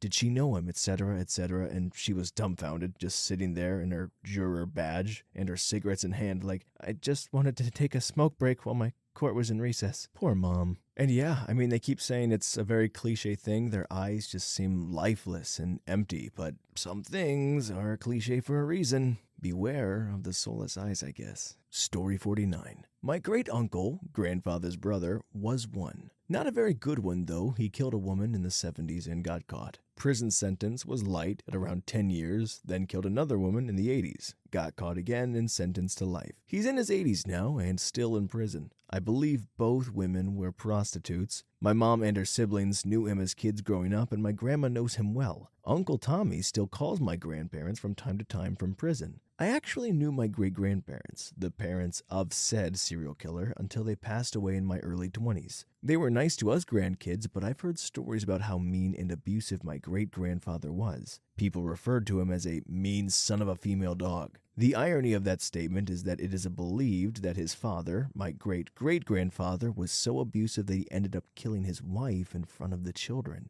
He never got in trouble for her death, as this was back in the 1910s era when it was more or less perfectly fine to beat your wife and children. Abuse really travels down the generations, as my mother was also abusive and crazy controlling. Me and my 3 siblings are all in our late 30s and none of us have children. I'm alright with this abuse coming to a hard stop with us. Story 50. I'm late to this one, but my mom, sister, and I ran into Gary Ridgway on the Green River Trail in the early 90s. Both my sister and I were really young then. I was like 4 and sister was 2. This is how I remember it. Mom is pushing sister in the stroller. I'm walking. We get to a fairly secluded area surrounded by blackberry bushes and there's a bench there, so we sit down for a minute. Eventually I notice we're not alone and this guy has kind of appeared. Not sure if he just popped out of the bushes or happened to walk up or what, but he's just standing there, staring at us, like really staring. I kind of had a feeling I shouldn't look him in the eye, so I look the other way. Then suddenly Mom scoops me up in one arm and wrestles the stroller around and we book it out of there, speed walking in the direction of the car, which thankfully wasn't far. We pass another woman on the way and my mom stops her and tells her not to go down there, that there's this strange man, etc. I don't remember exactly what she said. I was confused by this whole series of events at the time, but my mom was clearly shaken up when we got back to the car, so I didn't ask. It continued to bother me though. Years later, when Ridgway was arrested, I saw his mugshot on TV. It took a minute, but I remembered why he looked familiar. So I yelled for my mom to come look, and she was like, "Oh my gosh." And I was like, "Yeah, do you remember that really weird day on the trail? What happened?" She agreed that that was definitely the guy we saw, and apparently what made her jump up and whisk us out was that he had started undoing his belt and unbuttoning his pants. She assumed he was just going to flash her. Glad we noped out when we did and got away with nothing but an unsettling memory. Story 51. I'm from Singapore, which has one of the lowest crime rates in the world. Yet this happened to my dad. Adrian Lim was a famous child serial killer in the 70s and 80s. He and his female accomplices used to lure children in and drain their bloods to conduct sacrificial rites. He was a self-styled healer, and what many don't know was that he was quite renowned even before the murders for his healing prowess. My dad was a mischievous preteen, and my grandma thought that it'd be a good idea for Adrian to perform some cleansing rites for my dad so he would be less mischievous. It beats me. This was quite some time before Adrian got caught. Adrian took the money and was leading my dad to a place more private. At one point, he asked my dad to stay put somewhere while he goes to retrieve something. My dad found him weird, though, and being the naughty kid he was, took the chance to run away and lied to my grandma that the ritual was done. A few years later, they see Adrian's face all over the news and his horrible deeds. My grandpa started to cry, thinking how close they were to losing their son in a horrible manner. I wonder what would have happened if my dad wasn't such a cheeky boy. His mischief saved his life. Story 52. This happened about 6 years ago. I was drunk at a secluded gas station with some friends when we call an Uber to come pick us up. Seconds later, a car pulls up, opens his passenger door. He was in a 2-seater pickup truck and tells only me to get inside. My friends were upset, but I wanted to get home, so I told them I felt sorry for them, but I was going to head out with who we thought was an Uber driver. I leave with this guy, and we drive for a straight 20 minutes without any conversation. I'm pretty well versed on this area since I hike with my parents just near a road we were on. Anyways, it seems like he's going the right way, but then he makes a sudden right turn onto a dirt road. I tell him, "Hey, buddy, this is not the right way." He looks at me and speaks for the first time since we started our drive. "Trust me, it is. I hunt in this area all the time. Don't worry." We were next to a forest, by the way. I believed him when we kept going for a half a mile when my drunken brain made the realization that my house was nowhere near this forest. I told him we must have the wrong destination, and without second thought, he pulls a gun from his left pocket and tries to shoot me. I grab his wrist and pushed it upward so the bullet went through the roof. I quickly, with my other hand, opened the passenger door and shuffled my way back until I fell backwards out the door. I stood up, feeling no pain, and just ran. I heard his footsteps, but I didn't dare look back at him. I don't know if it was the adrenaline or what, but I outran this guy, and once I couldn't hear him anymore, I ducked off into some shrubs and waited to see if he'd pass. He did pass in his truck, and I guess he gave up. I'm not sure if this guy even was a serial killer, but he tried to kill me, so I thought I'd share this story here with Reddit. Story 53. I worked at a temporary detainee holding area in Iraq and dealt with close to 1,000 detainees. There was one guy that I knew that had caught setting up bombs and got caught after setting them off that killed people. He's not the subject of this statement, but he's integral to the guy that was a serial killer. We would walk them from their cells to interrogation and watch the interrogation from monitors in another shack. It sucked, but we didn't have handcuffs, so we'd have to do the hands on the head and control them. So I was close to 5'7" back then, not very tall, and about 150 pounds. The guy I was mentioning earlier easily had me by a foot and was well over 100 pounds, and he had killed people. He laughed at how small I was and young. I was only 19, maybe 20 at the time. I turned 20 there and almost got blown up on my birthday. But I laughed too because as big as he was, I wasn't scared of him. Grabbed his fingers and brought him down to my level. He wasn't laughing by the time we got to the interrogators about 100 meters away. He was cooperative after he figured out that I wasn't intimidated. We ended up getting this one guy in later, and he killed coalition forces but also Iraqis. He ended up getting turned over to the Iraqi police, so he died in a ditch somewhere because Iraq called dibs on the guy. Now this guy was probably close to my height at the time and probably 20 pounds lighter. This mother effer literally gave me chills up and down my spine and made my skin feel like it was going to chuck deuces right off the flesh. He was wanted because he killed a couple families and their little dogs too. The reports that came in why the Iraqi government wanted him was because what they found in the families he killed, it was reported that he hung them by their ankles with meat hooks through their ankles and proceeded to skin them alive. Before that though, he essayed the wives, daughters, and the younger sons. I even got to escort him to interrogation. Nobody else wanted to do it, and I was the low man on the totem pole. I was so happy the day I got to escort him to the waiting IP officers. Unconfirmed, but he never made it to his final destination. Story 54. I worked with John Smith for a time. Not sure if he'd be considered a serial killer, but he killed 2 of his wives 20 years apart. He was a strange dude. I worked in an industrial ceramics factory in the late 80s and early 90s in New Jersey, and the new plant manager from Florida brought him as his second in command. It was a very dirty, dusty environment, but he wore a 3-piece suit every day. Walked around with this creepy smile on his face, didn't really engage with anyone. If you tried to talk to him, he was polite but never got past basic pleasantries. If you asked him a question about work, he would just say, "We're working on it." After about a year or so there, I get to work one day, and the FBI was in the offices, searching John Smith's office. He wasn't there, and we never saw him again. His wife's family had reported her missing, and he just said she ran away with another dude. Betty Fran Gladden Smith was her name. He was finally arrested and convicted about 10 years later for the death of his first wife, Janice Hartman. He had stuffed her body in a wooden box, nailed shut, and left it in the father's garage in 1974. In 1979, the father asked John's brother to see what was in the box, and they found the body. Told John to get rid of it, and he dumped it on the side of the highway in Indiana. His brother finally told the police about it in 2000. Story 55. I don't claim to know a serial killer, but did know someone who killed his entire family. He had been one of my best friends while at school and lived at the same road as me in Northampton, England. We lost touch after leaving school, as you do. About 15 years after we left school, he killed his wife. His dogs, then like a psychopath, he picked his kids, aged 7 and 8, from school, took them out for a meal, took them home, and strangled them both in their beds. I can't to this day reconcile the friend I had at school was the same person who did something so utterly horrific. It's not like it is the same person. I believe in prison reform and that sentencing should be fair. I think on the whole the UK has a fair punishment for murderers. That is, they get a life sentence. Only very few people in the UK get a whole life sentence, never to be released.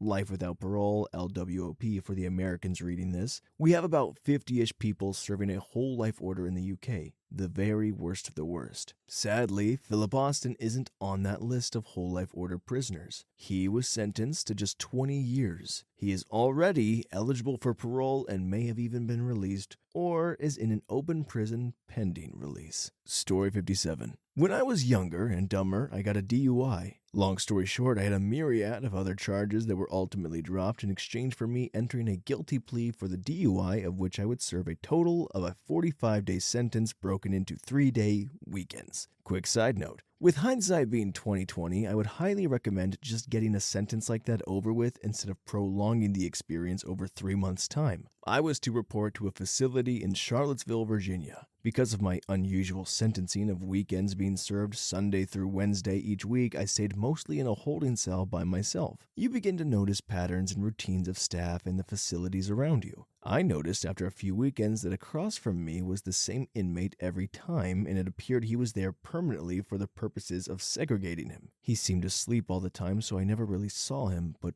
when he would be pulled out to shower or go to medical, never really thought much else about it until one day I asked for some reading material, and the correction officer looked around and then asked that inmate if he was done with his newspaper so I could read it. When the CO handed me the newspaper, the inmate's name was on the paper and a note was tucked inside. Lo and behold, directly across from me was a local celebrity of sorts, Jesse Matthews, convicted and accused of the abduction, essay, and murder of several young women all over Virginia. Many of these murders and abductions went years without being solved. The note he wrote asked me the usual question of who are you, where are you from, and why are you here. He also asked me for input on the TV schedule and wrote down a list of the programs he did not want to miss, but was otherwise open for input on the other time slots. I had no real way or desire to exchange my personal information with this 3 times convicted capital murder convict, but he would still send his paper over to me every day, most always with notes, a Kool-Aid packet, or a sketch of some sort in the folds. I was there the evening he returned after being convicted of the 2nd or 3rd murder, and I had seen earlier that he was handed down an additional life sentence plus 100 years or something like that. And to picture this, you need to picture him.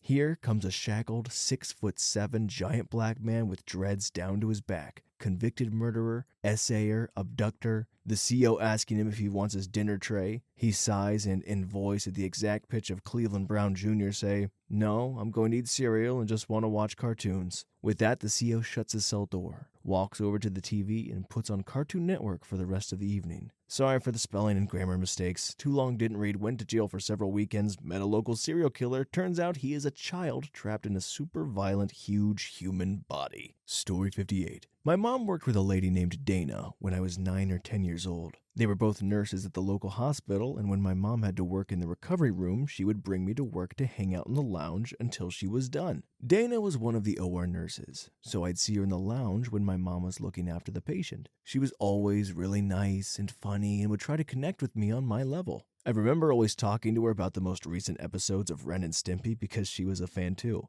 We lived next door to an older lady named Dorinda that worked in an antique shop downtown. One day, my mom comes home acting very disturbed. She said that someone robbed Dorinda and tried to strangle her to death with a phone cord. Luckily, Dorinda lived, but my parents were pretty freaked out that something like that happened to one of our neighbors. This was in the early 90s in Southern California, so the whole Night Stalker thing was still fresh in everyone's minds. I guess when the police interviewed Dorinda, she gave a description of Dana, and that, along with other evidence they collected, led them to figure out that Dana had been responsible for several other murders and had a history of killing old ladies, stealing their credit cards and cash, and buying expensive things with them.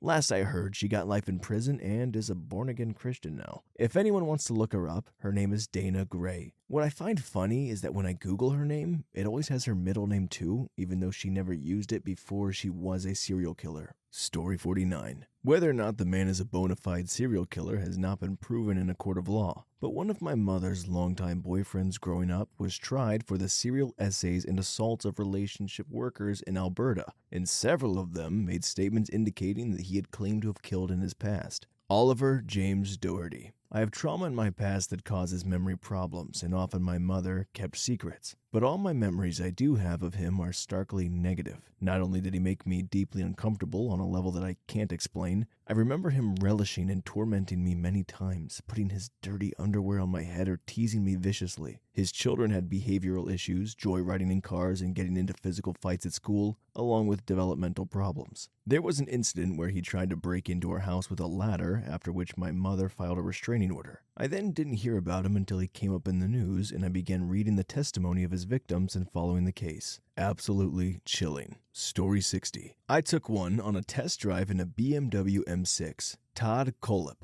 was hanging out in a service department one morning, waiting in his BMW to be serviced, when my GM struck up a conversation with him and then asked me to take him for a ride in the M6 he was driving as his demo. It was a cool morning and there was a little mist on the roads. So when I went through an S-turn on our test drive route, I had the traction control off and drifted the car through both turns sideways. Todd said wow and asked me if I was a race car driver. I offered to let him drive and he said no, that he had really seen all he needed to see. It was a pretty uneventful encounter. I do remember he was wearing like sweatpants and flip-flops that day. I do have a very attractive female friend that's in real estate who had a more bizarre encounter with him. Since he was also a real estate agent, they had met somewhere and he had invited her to come out to his shooting range for target practice. She was completely freaked out when it came out that he had kidnapped that girl and held her in the shipping container on that property as a slave after killing her fiancé. I also went to high school with several people that ended up being murderers later in life. One killed his girlfriend and hid her body under his house and fled to Mexico, where he died in a car crash. Another guy got into dealing some drugs and ended up going to prison for killing people. One that was a good friend of mine got into drugs and made national news when he murdered his own mom with a samurai sword. He ended up committing self-unaliving by a cop when he got pulled over during the manhunt. Another kid we used to play with, that was a neighbor across the street from us at one point, stabbed a store clerk to death in the middle of the night and got away with about $20. He's still serving time, and reading his prison records sounds like he's completely crazy and will never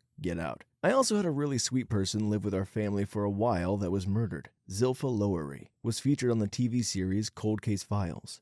She had dated and lived with a cousin of mine for many years. Right before she disappeared, at one time my father, who ran a business, brought them into our home when my cousin was working for him. They were there for probably 6 months or so. My cousin was a suspect for a little while since they had recently broken up. Super sad what happened to her because she really was one of the nicest people you would ever meet. Story 61. He lived a couple blocks away. We passed his house every time we walked to the park, which was almost daily. Didn't really talk to him ever, maybe said hi a couple times. Seemed kinda neckbeardy and drove a decommissioned police car with zombie patrol painted on it and like a fake chain gun or whatever it's called. The ones with the circle of barrels that spin when it shoots. This was when zombies were the big thing. He was friendly with police, was in at least one newspaper article, posing with a few officers. I don't remember what the article was about, but I remember the picture. I knew his daughter a little better. Nice girl. She took the same school bus as mine. Was kinda quiet, friendly, but not super talkative. Did well in and liked school. Apparently, he had killed at least one young woman and attacked another. The attacked one got away and reported the attack, but didn't have enough info for police to go anywhere. Meanwhile, dude fled to Oregon or something for like 10 years. Not sure if he killed while up there. Then came back to Phoenix and killed some more, which led to his capture. I don't know how many murders he committed or what happened to his daughter once he was arrested. Never saw either of them again and didn't follow the case. Story 62. My mom tried to set me up in high school with another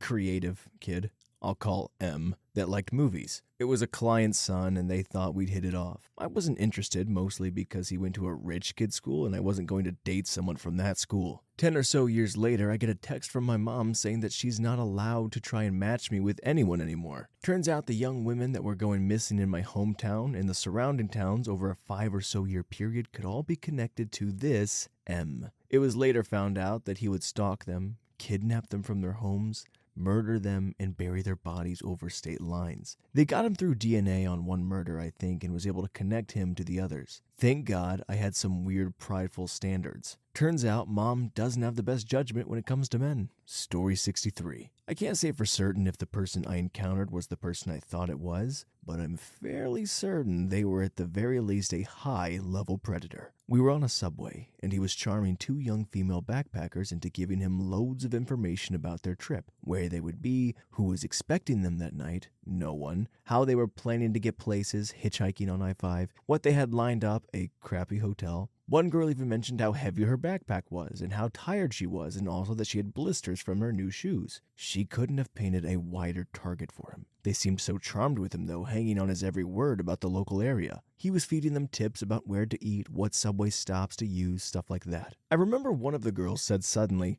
"Oh gosh, I think we told you our whole trip plan. You could totally find us on your own now." And he said, "Oh, well, I'm not a serial killer." And they laughed quite genuinely. I wanted to lean over, pretend to know them, and say, "Hey, shut up and change your plans pronto." But again, they seemed impossibly charmed by this guy. I wasn't. He had a weird energy around him. Not angry, it was very, very calm, but the sort of calm that happens right before the wind suddenly picks up violently and hurls trash cans and tree limbs around the neighborhood. I don't know how to describe this well, but the body language of the front upper half of his body that the girls could see was very different than the body language of the rest of his body. What they could see was very smooth and relaxed. What I saw was him slowly tensing and untensing, as if he was nervous or miming actions on a very small scale, or even jonesing for something. They got off on the stop he'd advised they take, which wasn't the stop they were planning to use, and then he moved as though he was going to get off the train too. All the looseness in his prior body language was dropped, and he was suddenly on a mission. I made it very clear that I was studying his face, mannerisms, and everything about him, and he very briefly tried to turn the charm on me. But I made it clear I did not want to talk to him, but that I was just keeping an eye on him. He stayed on the train until the next stop. I hope I somehow helped those girls by giving them a head start. I probably think about this every few years. I wish I'd done something, I just don't know what. I do try when people from not the USA, not Canada ask questions about trip planning on Reddit and such like, to warn them that backpacking culture / hitchhiking culture is really different here, and for a number of reasons. The safety margins are quite different, and they need to really, really deeply research their trip, especially if they are going to remote locations or into national parks. We have parks bigger than some countries. Story 64. I was CNIM for 26 years, which is neurotechnician that's registered to monitor sensory evoked potentials, motor EPs, EEG, etc. I worked in Plano, Texas from 2008 until 2017. And in 2012 or 2013, there was a Dr. Christopher Dunch. that didn't have a coverage at a hospital there, and so my boss had deal with that hospital that we'd cover cases for the occasional need for a technician. Insurance companies could refuse payment if a case didn't have monitoring. There were 2 cases, and so after introducing myself, refused to shake my hand. He said, "I only want monitoring on the second case." I respectfully said, "Okay, but you're probably not going to be reimbursed for this first surgery," and he said, "I don't need your help with my billing. Just do your job." So this is our first case. First time to meet this doctor, but we find out in 4 hours or so that this was this surgeon's first case back after being on 6 weeks probation for paralyzing, quadriplegic, his best friend, C2 or C3. Long story short, he cut the posterior spinal artery on the first lady and she bled to death. This guy would eventually kill 2 or 3 and maim or cripple many others and was given a life sentence. They nicknamed him Dr. Death. Story 65. Okay, so not me, but my aunt actually had one. In 1999 and in 2000, there was a serial killer by the name Ronaldo Rivera in our area. He murdered 4 people, all women under the age of 22. 2 of them were 17. My aunt was a young mother and recently married to my uncle. She had taken my cousin shopping and to see Santa, as he was still very small, a little over a year old. She met a man outside who begged her to come to his car as he was a photographer and wanted to take pictures of her because she was so pretty and model-like. She told me that he was very authentic and kind and that she wanted to do it. He was a smooth talker and showed pictures of his family, but my cousin started getting fussy and she had to take him home. She then left and told my uncle, but neither thought anything of it. Around 9 months later, photos of him were all over the news. He had essayed and brutally murdered those 4 and attempted a 5th. His second victim had been a 17-year-old who had taken her 2-month-old to get pictures with Santa. He took her, essayed her, and brutally stabbed her while she babysat in the back of the car. He then dropped the infant off at the SC Welcome Center miles away. My aunt remembers getting very sick and vomiting and crying, and my uncle immediately realized that he was the one who approached her that day. Rivera received the death penalty after telling the jury to give it to him because he would get out and kill again. To this day, I know multiple people who were affected by his crimes and who met him. He asked one of my former teachers how to get somewhere, but he used terms only locals knew, so she left him standing there and stayed with her friend for a while at college. Dude, some of these, they're all dark, but some of them, I try to stay in narrator character as much as possible, but some of them just, they kind of break your heart while you're reading it. Story 66. Not quite a serial killer, but I was arrested justly for a misdemeanor and was going to spend the night in jail before my lawyer could post bail. Well, it sucks, but nothing to be done about but ride the clock. The jail I was staying in had 2 options. You could go in the pod and try to sleep, or be in a common sitting room where you sat in a chair and could talk to others while a TV played DVDs in the background. I chose to mingle. I sat next to this kid, and I mean kid. He was 15 or something. Skinny as a rail with a huge afro. We talked through an hour or 2, even traded lunch items, and he asks me if I'm getting bailed out. I told him that yes, that was the plan, ideally around 8 a.m. So I asked him if he's getting bailed out. His response, "Oh no, I'm done. They got me. I'm heading to Louisiana." I kind of just looked at him, and before I can even ask anything, "Yeah, I killed 2 guys in Louisiana. They've been after me for weeks. I'm just waiting for the bus." It was the most surreal thing. He was calm, collected, not troubled in the slightest. The only hint of excited emotion was when he was on the phone talking to his son and told his 5-year-old, "Hey, be good to mama, or daddy's gonna break out and come set you straight." Story 67. Martin Bryant, the mass shooter who killed 35 people in Tasmania, Australia in 1996. Not a serial killer, but similar theme. I was 14 at the time of the shooting, but I saw him fairly regularly around Newtown, not far from where I lived. He'd sometimes be in the corner store at the same time as me, or he'd walk past the bus stop, talk to himself a bit. Very, very strange guy with a habit of staring at you for longer than was comfortable or appropriate. He was known to have mental health problems, but nobody thought he was dangerous, just weird. After the shooting, one of my older brothers was a correctional officer who had occasional duties tending to him at Risdon Prison, where he remains today. Apparently, once he was correctly medicated, he was quiet, polite, and not problematic at all. He was kept in isolation at the time for his own safety. People used to send him fan mail from all over the world, which was destroyed. Messed up, man. Story 68. Worked at a jail for a bit there during the beginning of COVID. Hard to find a job then, you know? Anyways, at times the marshals would be transferring a prisoner across the state lines, and at night they would drop the inmate off so they could get some sleep. Without knowing what he did, we were told to put him in a cell by himself. big mother effer dwarfed me, and I'm 6'3" and 250 at the time. Really nice guy though. We chit-chatted about his ride from, I believe, California and how long it would take him to get to New Hampshire, I think. When I get him into his cell, he turns around as I'm taking his shackles off and just says, "Thank you, sir. Hope you have a great night." He didn't sneer it or have any emotions on his face, and when I saw how flat his eyes went, my neck and arm hairs stood up. It freaked me out and I told my boss about it, and the guy had killed around 6 young men close to 30 years prior, and they just found him with DNA. I'm not certain about all the facts, but I do remember the eyes of a killer that stared into mine. Story 69. Derek Todd Lee, the Baton Rouge serial killer, was active in the early 2000s in Baton Rouge. He targeted women, typically brunettes and typically from wealthier neighborhoods. My girlfriend fit the first descriptor, and when she was house-sitting for her extremely wealthy aunt, the second too. She called saying she was being followed by a white truck, which the authorities said may be the killer's vehicle, and no matter where she goes, it was following. I raced across town to get her to her aunt's neighborhood, and she pulled onto the street with a white truck right behind her. She pulled onto the driveway and ran into the house, and the truck stopped one house before her aunt's house on the opposite side of the street, which was a lake with no special stopping point there. I explained to my girlfriend this was probably a misunderstanding and approached the vehicle from a very obvious angle, hands in clear view, and announced, "I don't know who you are, but you were following the wrong person tonight and you freaked her out." It was a neighborhood around LSU, students there do stupid stuff, and the authorities said the killer was most likely a white male, and the driver was African American. He looked at me, side-eyed, paused for a moment, and then drove off. Didn't see the guy again until he was on the front page of the newspaper, arrested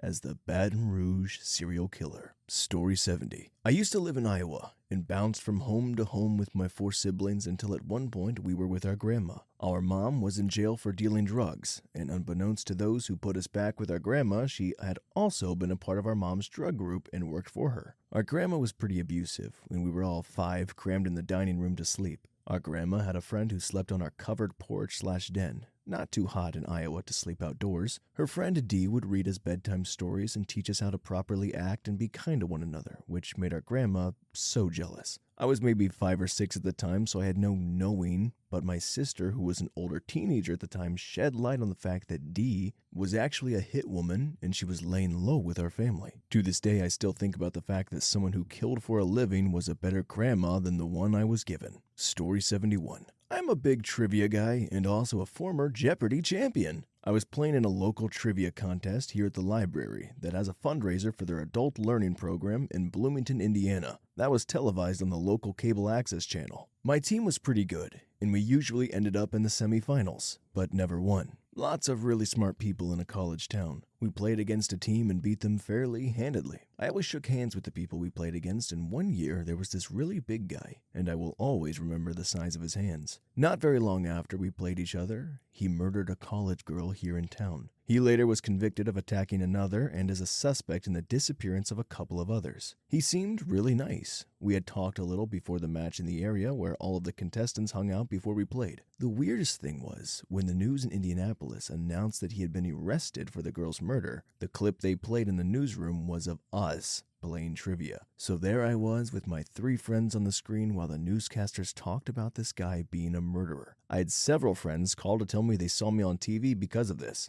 It was very strange. Story 72. Not a serial killer, but a killer nonetheless. In high school, I lived in an apartment with my family. Another friend of mine, Wally, lived in the same building. We weren't that close, but because we lived in the same place and both played on the basketball team, we'd hang out from time to time. Wally had a mutual acquaintance named Andrew. He would come over as well. We'd hang out and play games or listen to music. Andrew was about 6'4", baby Huey type. Looked like a gentle giant, but something was always off about this guy. I'll never forget the one day we were all joking around. I don't recall exactly what I said, but his face turned to, "I'm gonna kill you." And I'll never forget that look. I've never seen that face before, and I've never seen it since in my life. I immediately backtracked and smoothed it over, but that was the last time he was ever in my house. Fast forward 10 years after high school, Andrew murdered his mom, severed her head off, and burned the house down to cover the evidence. He said she was a snake and could hear her talking in snake. The cops caught him walking down the street talking to himself, covered in blood. My friend group still talks about it to this day, as we all knew Andrew, but it's crazy nonetheless that I had this guy in my house multiple times as a teenager. Story 73. In the late 80s, I was a waitress in a large city in the US. My friend would pick me up from work late night and we would stop at certain gas stations because the worker there was from my same small town. One night we had stopped and there was a man sitting on a motorcycle out front, nice looking, but he just gave off a weird vibe watching us. We decided to stay until he left. Until the next week, I'd gone on vacation and was in another state when I called my friend to see how things were going. She told me our friend had been killed in the gas station in a brutal way. The guy we had seen on the motorcycle was who did it. They sat outside waiting for someone to come and call the law. Turns out he had been in prison all his adult life for murder. He got out after 20 plus years and said he didn't know how to survive in the free world, so he did something to get him a life sentence. Story 74. Not me, but my dad used to work with one. The guy he met was older than a lot of people in the shop they worked in, but he was very polite and respectful of the other coworkers. One of the coworkers used to pick on him a lot, but my dad and the other stuck up for the older man. My dad always thought he was a sweet man, but then he saw him on the news, arrested for murdering his ex-girlfriend, chopping her up to pieces, and scattering the parts all over the place. Police connected the two murders to the man. My dad said he felt sick to his stomach because he thought he was the most kind, sweet man, and to know he was capable of murdering several people and act like nothing's wrong made him lose a lot of faith in people. The coworker who picked on him was very pale when he found out, especially since he was sure that he might have been his next victim. From what I can tell, all of his victims had some kind of personal connection. They called him Razor Ramon in the shop, and my dad had a hard time finding him or articles because he only knew him as Ramon. He just knew his name and that he's currently in San Quentin. Cut to last month when he brings it up again because we were discussing death row inmates for something unrelated. I looked through some, and I found someone whose crimes matched the one that my dad described. I showed him several photos of different guys who have similar names, and he picked him out like a needle in a haystack. He recognized the smile on the man's face because he always smiled when my dad clocked in for work. The worst thing was that I found several Reddit posts made by one user who was his foster sister. Their mom disappeared, but she's adamant that she witnessed Ramon murder their mom and he was helped by some other people. I don't remember her username, but my dad did confirm that there was rumors that he killed his foster mom, but they couldn't prove anything. His actual name is Ramon J. Rogers, although he sometimes went with Raymond. He's on Murderpedia in case anyone wants to look him up. Story 75. Well, finally my time has come. When I was maybe 13 or 14 years old, my mom started dating a guy we met on a flight. Turns out it was Robert Durst, the guy from the HBO series Jinx that killed his ex-wife and others to hide secrets. I remember going to a bowling alley with him and riding in the car with him alone. He was actually a lot like him in the show that they portrayed. I remember he would talk to himself, but don't actually recall him burping like in the show. My mom eventually caught him going through her purse, which caused her to understandably freak out. She just didn't take any of his calls anymore, and he eventually left her mostly alone. He did send flowers and notes a couple of times, though. My mom contacted the DA when all the news started breaking about him killing people. I only feel comfortable saying this because he died months ago, but the DA were really especially curious about one of the notes he sent my mom because it placed him somewhere important in the timeline of the events, and was definitely authentic as it was written in green ink, as he was known for using because he was colorblind and could see that color the best. I honestly am not traumatized by this at all, but do feel free to ask questions if you have any. Story 76. I saw this too late, unfortunately. It's the only time I can really contribute. More of a multiple mass murderer. When I was a kid, a very nice lady ran my daycare with her husband. They were pillars of the community in the small town I lived in. From the outside, they seemed happy and normal. They had 2 kids, Megan and Nathan, who were popular in school. The husband was secretly very controlling and abusive. Janice, the mom, finally decided to attempt to leave. She took the kids and herself to a domestic violence shelter and initiated divorce proceedings. The shelter, while vital for women fleeing abusive men, was not a nice place to be. A lot of drug use and alcoholism among the other people staying there. The kids were homesick, so she decided to take the kids back home, believing that her husband would finally leave them alone now that word was out that they were separated and he was abusive. That night, he violated the restraining order and entered the home and murdered all 3 of them before ending himself. In hindsight, I can remember him being very quiet and unnerving, but I was very young at the time and wouldn't have been mature enough to recognize red flags. The thing I remember most about him was the coldness in his eyes. Like he would smile or laugh, but it never quite made it to his eyes, if that makes sense. There's like no positive spin to bring any of this. It just sucks. And everything, I mean, she was so close and the kids were gone, but just, it's hard decisions, and screw this guy. I mean, I know he's gone, but yeah. Story 77. My aunt was a nurse at the hospital. She had a new guy start as a nurse who had gotten military nursing training in the US. He was strange and pretty unfriendly, mostly keeping to himself. He was there on a work visa tied to his work at the hospital. There were a lot of errors he committed that he should have known better given his training. My aunt's boss became aware and he was let go from the job. He waited a few weeks and hid outside his former boss's home until she had finished her shift and attacked and killed her with a hunting knife. Apparently, he made his new wife play the part of ex-boss and would play practice methods of killing on her until he was confident with how he would do it. I always found it so bizarre, the idea of a coworker murdering your boss. My aunt really liked the boss, and it sounds like she was a kind woman who just wanted to do her best for their patients. She was really horrified and upset, but interestingly enough, her first thought on finding out about the murder was that this guy was the killer. Turned out she was correct. Who knows, maybe he did something similar in the US, which is why he was so desperate to live abroad. Story 78. This happened about back in November of 2021, and me and my girlfriend at the time were out shopping at random stores around the area. We had needed to get something from the gas station, so I pulled in and seen these two guys walking around, tatted up from bottom to top, and I'm talking tatted up. I think nothing of it since we were living in the ghetto. So my girlfriend comes back and she says that those guys are asking random people questions and people are getting in their car fast after. I was always told that I had that mammon look where I looked like I wanted to beat someone up always. As we're pulling out, the guy waves me down to lower my window. So I do. And I see in the back of his car there are two girls tatted up to the face, and he asked me, "Let me ask you something real quick," with his hand in his pocket. I instantly thought this is kinda sketch until I saw the guy in the back put his hand in his pants and said, "Nah, this is weird." This was about an 8-second talk, and as soon as he says, "Let me ask you something real quick," I just sped off, no lie. I got home and my girlfriend was mad AF, saying that was rude of me, and I told her I had this really bad feeling something felt off in the air, so I just took off. An hour later, the news is on, and we're watching it, and it shows 3 of the people we saw at the gas station being the most wanted in Texas. And in my head, I thought, did I just save our lives? Did I really just dodge a life and death situation? Definitely one of the scariest moments in my life, being in that situation and then getting home and seeing they're most wanted in Texas made my heart sink. Story 79. Had a week-long internship at a jail a few months ago and saw a man who had been killing in multiple states over a few weeks. I was in the intake area of the jail when I saw him. He was brought in completely shackled up, handcuffs and solid bar handcuffs on top of those, leg shackles, bright red jumpsuit indicating he was max security, and multiple officers escorting him. When I saw him, I didn't know who he was until one of the officers reminded me of the incident. Seeing him was weird. Knowing what he did kind of left me feeling odd, especially when he was staring at me the whole time. He was being served his court papers at that time. Anyways, it was really weird having a killer within 10 feet of you, especially one who killed primarily females in gruesome ways. It is so odd, but it just feels like another person. It felt weirdly normal being around him. If I didn't know who he was, I would have never guessed he mutilated people.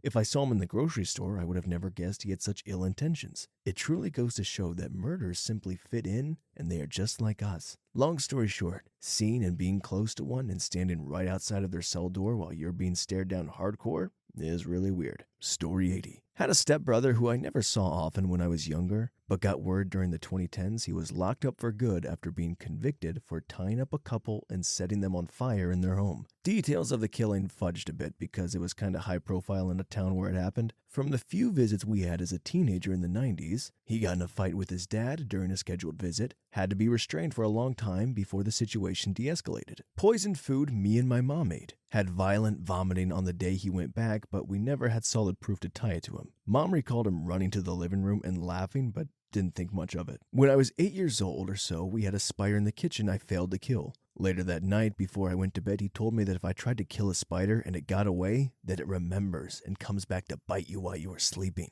I did not sleep well that night. He was about 15 or 16 then. High school years for sure. However, in my adulthood, more truths that family buried came to light. Some were hid from me until I was older to protect me. The dad, my stepdad, Turns out to have been essaying him and his other kids. Thankfully, he never tried anything with me, but there was definitely psychological issues that he inherited from him. Mom regrets ever marrying him, naturally. Story 81. Not serial killer, but I've been friends with a guy who was super quiet and kind. To the point, he was the one who comes to your mind when you think of emotionally mature people. Then he just snapped, one day out of nowhere, and killed his fiancée. I still don't know the whole truth, but according to what I read in the newspapers, he says he was suddenly overcome with the realization that he had to die that day. He walked around the apartment, didn't find anything, took a hammer. And I won't be going into graphic details, but he tried to plead mental illness, but the psych evaluation said he had none. Probably had some issues, but not to the point of being criminally ill. He's serving life in prison now. That's how bad it was. That came out of effing nowhere. He seemed like the quietest person ever. His voice, his movements were all really soft. His laughter was one of those quiet ones. That entire story broke me. The girl he killed was a good friend of mine, and I was friends with her first. I miss her terribly. Story 82. Not a serial killer, but serial essayer. I volunteered at a nonprofit. He came in looking to use our services, but didn't have the necessary paperwork. I set him up with the proper information and resources that would allow him to come back the next day. Now, this guy was extremely old and needing mobility aids, so he wasn't physically threatening. But something about his voice, eyes, and demeanor rang alarm bells to me. He acted perfectly okay, if not a bit odd, but it wasn't until he gave me his name for our records that it clicked. Same name as a famous serial killer in my country, whose brother is known for being involved but getting away with it from a legal standpoint. I did something that crossed all boundaries and Googled the old guy's name after my shift. Turns out he and the serial killer's last name are homonyms, spelled differently. However, he had such an extensive and vile record for essaying multiple men, women, and children over the span of 40 years that I immediately felt sick. Dude went to jail multiple times but just kept at it every time he got released. His latest release 10 years prior inspired the province to change their laws regarding offenders, protected identity. Still get chills thinking about how my gut feeling was well prompted. P.S. English isn't my first language, please be kind. Story 83. I was a student at UVA during the Morgan Harrington murder, and though I graduated by the time of the Hannah Graham disappearance and murder, I've been following the case pretty closely since it seemed so similar to Harrington. After Jesse Matthew was arrested in connection with these crimes, I read a few articles on his background. I learned that he was a Charlottesville native and had attended Liberty University, the ultra-religious university founded by Jerry Falwell, on a football scholarship but left in 2002 after essay allegations. He later attended Christopher Newport University, but again left after another assault allegation. He eventually returned to Charlottesville, where he worked as a taxi driver until 2010. And this is when it hit me. Jesse Matthew had been my taxi driver in October 2008, then a freshman at UVA. I needed a ride to the airport for a trip home during fall break. Charlottesville is not a big city, so while taxis are available, you have to call the company ahead and schedule to be picked up. And as scheduled, Jesse Matthew arrived in his taxi. He asked if I would like to sit in the passenger seat since it was just me. I didn't know what else to do, so I did. He was very polite, very talkative, and a little bit awkward. He asked me a number of questions on the trip to the airport, including a few about my relationship at the time. He talked about his time playing football at Liberty and the rocky patch he was going through with his girlfriend. When we got to the airport, he said he would be happy to pick me up when I returned and gave me his cell number to call. And of course, my unwitting, naive self took him up on that offer. We had a similar conversation on the trip back to UVA. As we got on campus, he insisted that he'd take me right to my dorm. Somewhere in the back of my trusting brain, a little red flag finally went up. I told him anywhere along the main road through campus was fine, but he wanted my dorm. Luckily, I lived in a residential college made up of a number of buildings connected by a series of basement-level tunnels. I directed him to the building that had the common room for the whole residential college. I thanked him, ran into the common room, and took the underground tunnel to my actual room. By the end of the experience, it all seemed a little weird, but I didn't think much of it again until 6 years later when I put it together as I read about the man arrested for multiple essays and murders. I don't have proof that it was absolutely without a doubt him, but I mean, how many Liberty-attending, football-playing taxi drivers that match the description can there be in one college town? Head-to-toe goosebumps when I figured it out. The scariest thing is that I was very similar in appearance to Morgan and Hannah at the time. 18 years old, blonde-ish student. Story 84. In the end of the 90s, I used to work in a Lacoste shop in the center of Paris. We had this guy, Joe. They would come every day to look and try some garments. He was always under the influence of whatever he found the same day. He was always nice and polite, but you could see that something was off, that he has a volcano waiting for a reason to explode. And he was really creepy around women, but I always managed to deal with him and keep him in a cool mood, even if he never bought anything. At some point, my boss gave me the honor to be his only contact in the shop, and like that, one day after my shift, I went to my favorite pub to have a well-deserved pint with a coworker, and the guy came and saw us. From that moment, he would wait for us every day in the pub to drink a few beers with us. He was really friendly, but he would talk only about his intimate adventures from the night before. We always assumed that everything was bullcrap until one day when we saw his face on the cover of every newspaper. The guy's real name was Guy George, and he used to essay and kill old ladies in the east of Paris for years. I had a lot of trouble falling to sleep after finding out. Story 85. Rodney Stranger. He's not a confirmed serial killer, but is a convicted killer investigated for more killings. Molly Bish and Holly Paranen were young girls killed in towns next to where I grew up.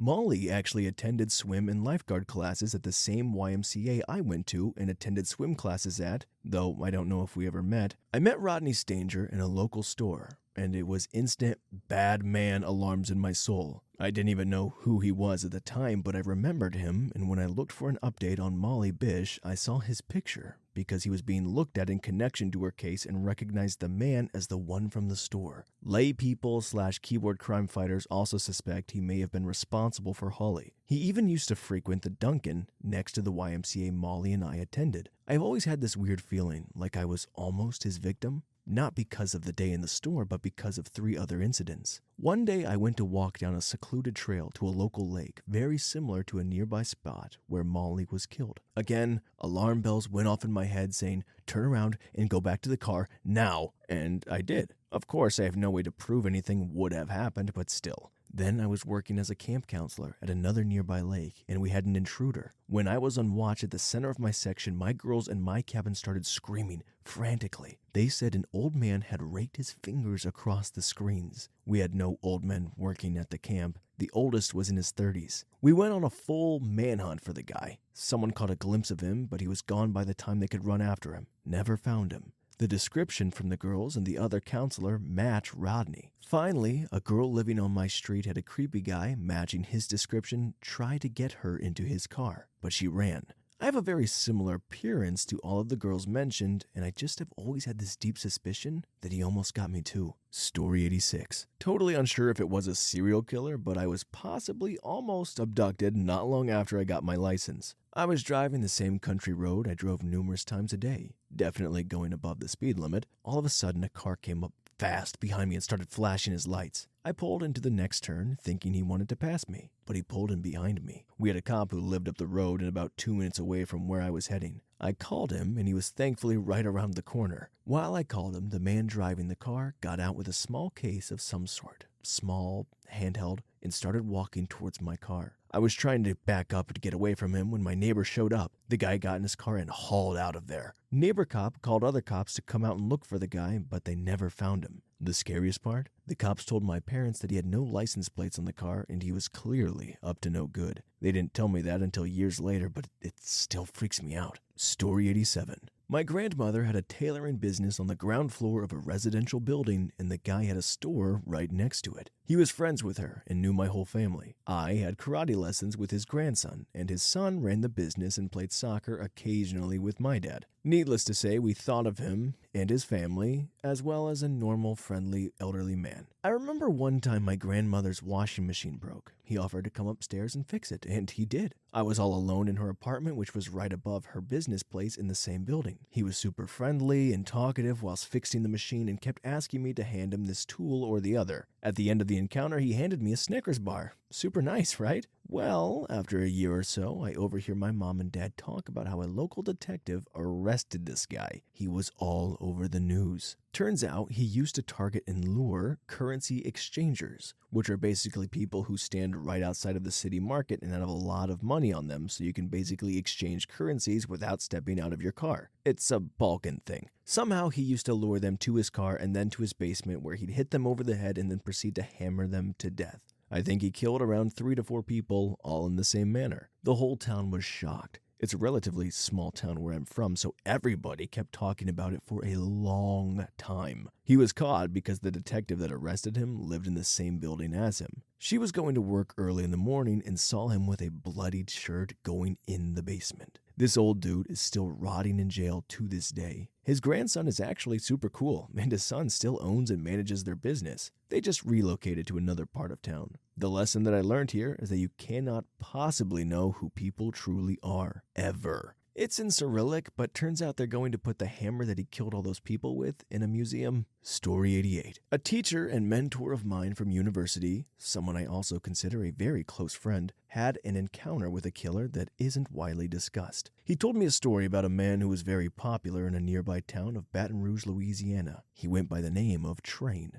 The man earned that nickname because he loved when the neighborhood kids would run up to him, begging him to make the train whistle sound with his hands, which he would laugh heartily, put his hands together, and blow, creating a very convincing train whistle, hence his nickname, Train. Little did people know that he had murdered a few people by this time and had yet to be identified. My teacher lived on a horse ranch and would occasionally sleep in the barn with the horses. One night he was sleeping in the barn's loft when he awoke to the intense stench of liquor. My teacher remembered being very blurry-eyed, but once he fully woke up, he realized it was Train. For whatever reason, during that pause in time, Train attempted nothing. Then he immediately ran away out of the barn and never came back. My teacher could only conclude he ran because something must have spooked him to not attempt to either kidnap or harm him. A week later, after the incident with Train, my teacher told no one initially, but when he was watching the news with his mother in the living room, a breaking news story came on screen where the newscaster proceeded to inform the public that Train had been arrested for several suspected murders. That's when my teacher pointed to the TV and told his mom, "That's the man I saw in the barn with me last week." His mother did not receive that information well, especially since he kept it to himself. The first time he told me that story, I was 19 or 20, so we'd been working together for a while at that point in school. It blew my mind he had such a close encounter with death and survived. Not to mention how terrifying it must have felt waking up to see a drunk serial killer looming over you as you sleep. Alright guys, looks like that concludes the horror stories of real traumatic events and some just very, very off-putting moments. Hope you guys enjoyed these tales, cautionary tales I should say, and more than that, I hope you're all staying very safe. Sometimes it helps to just chat about it, talk it out. They're very deep, so if you guys have any very creepy stories that you feel like sharing, feel free to put them down in the comments. And thanks for watching.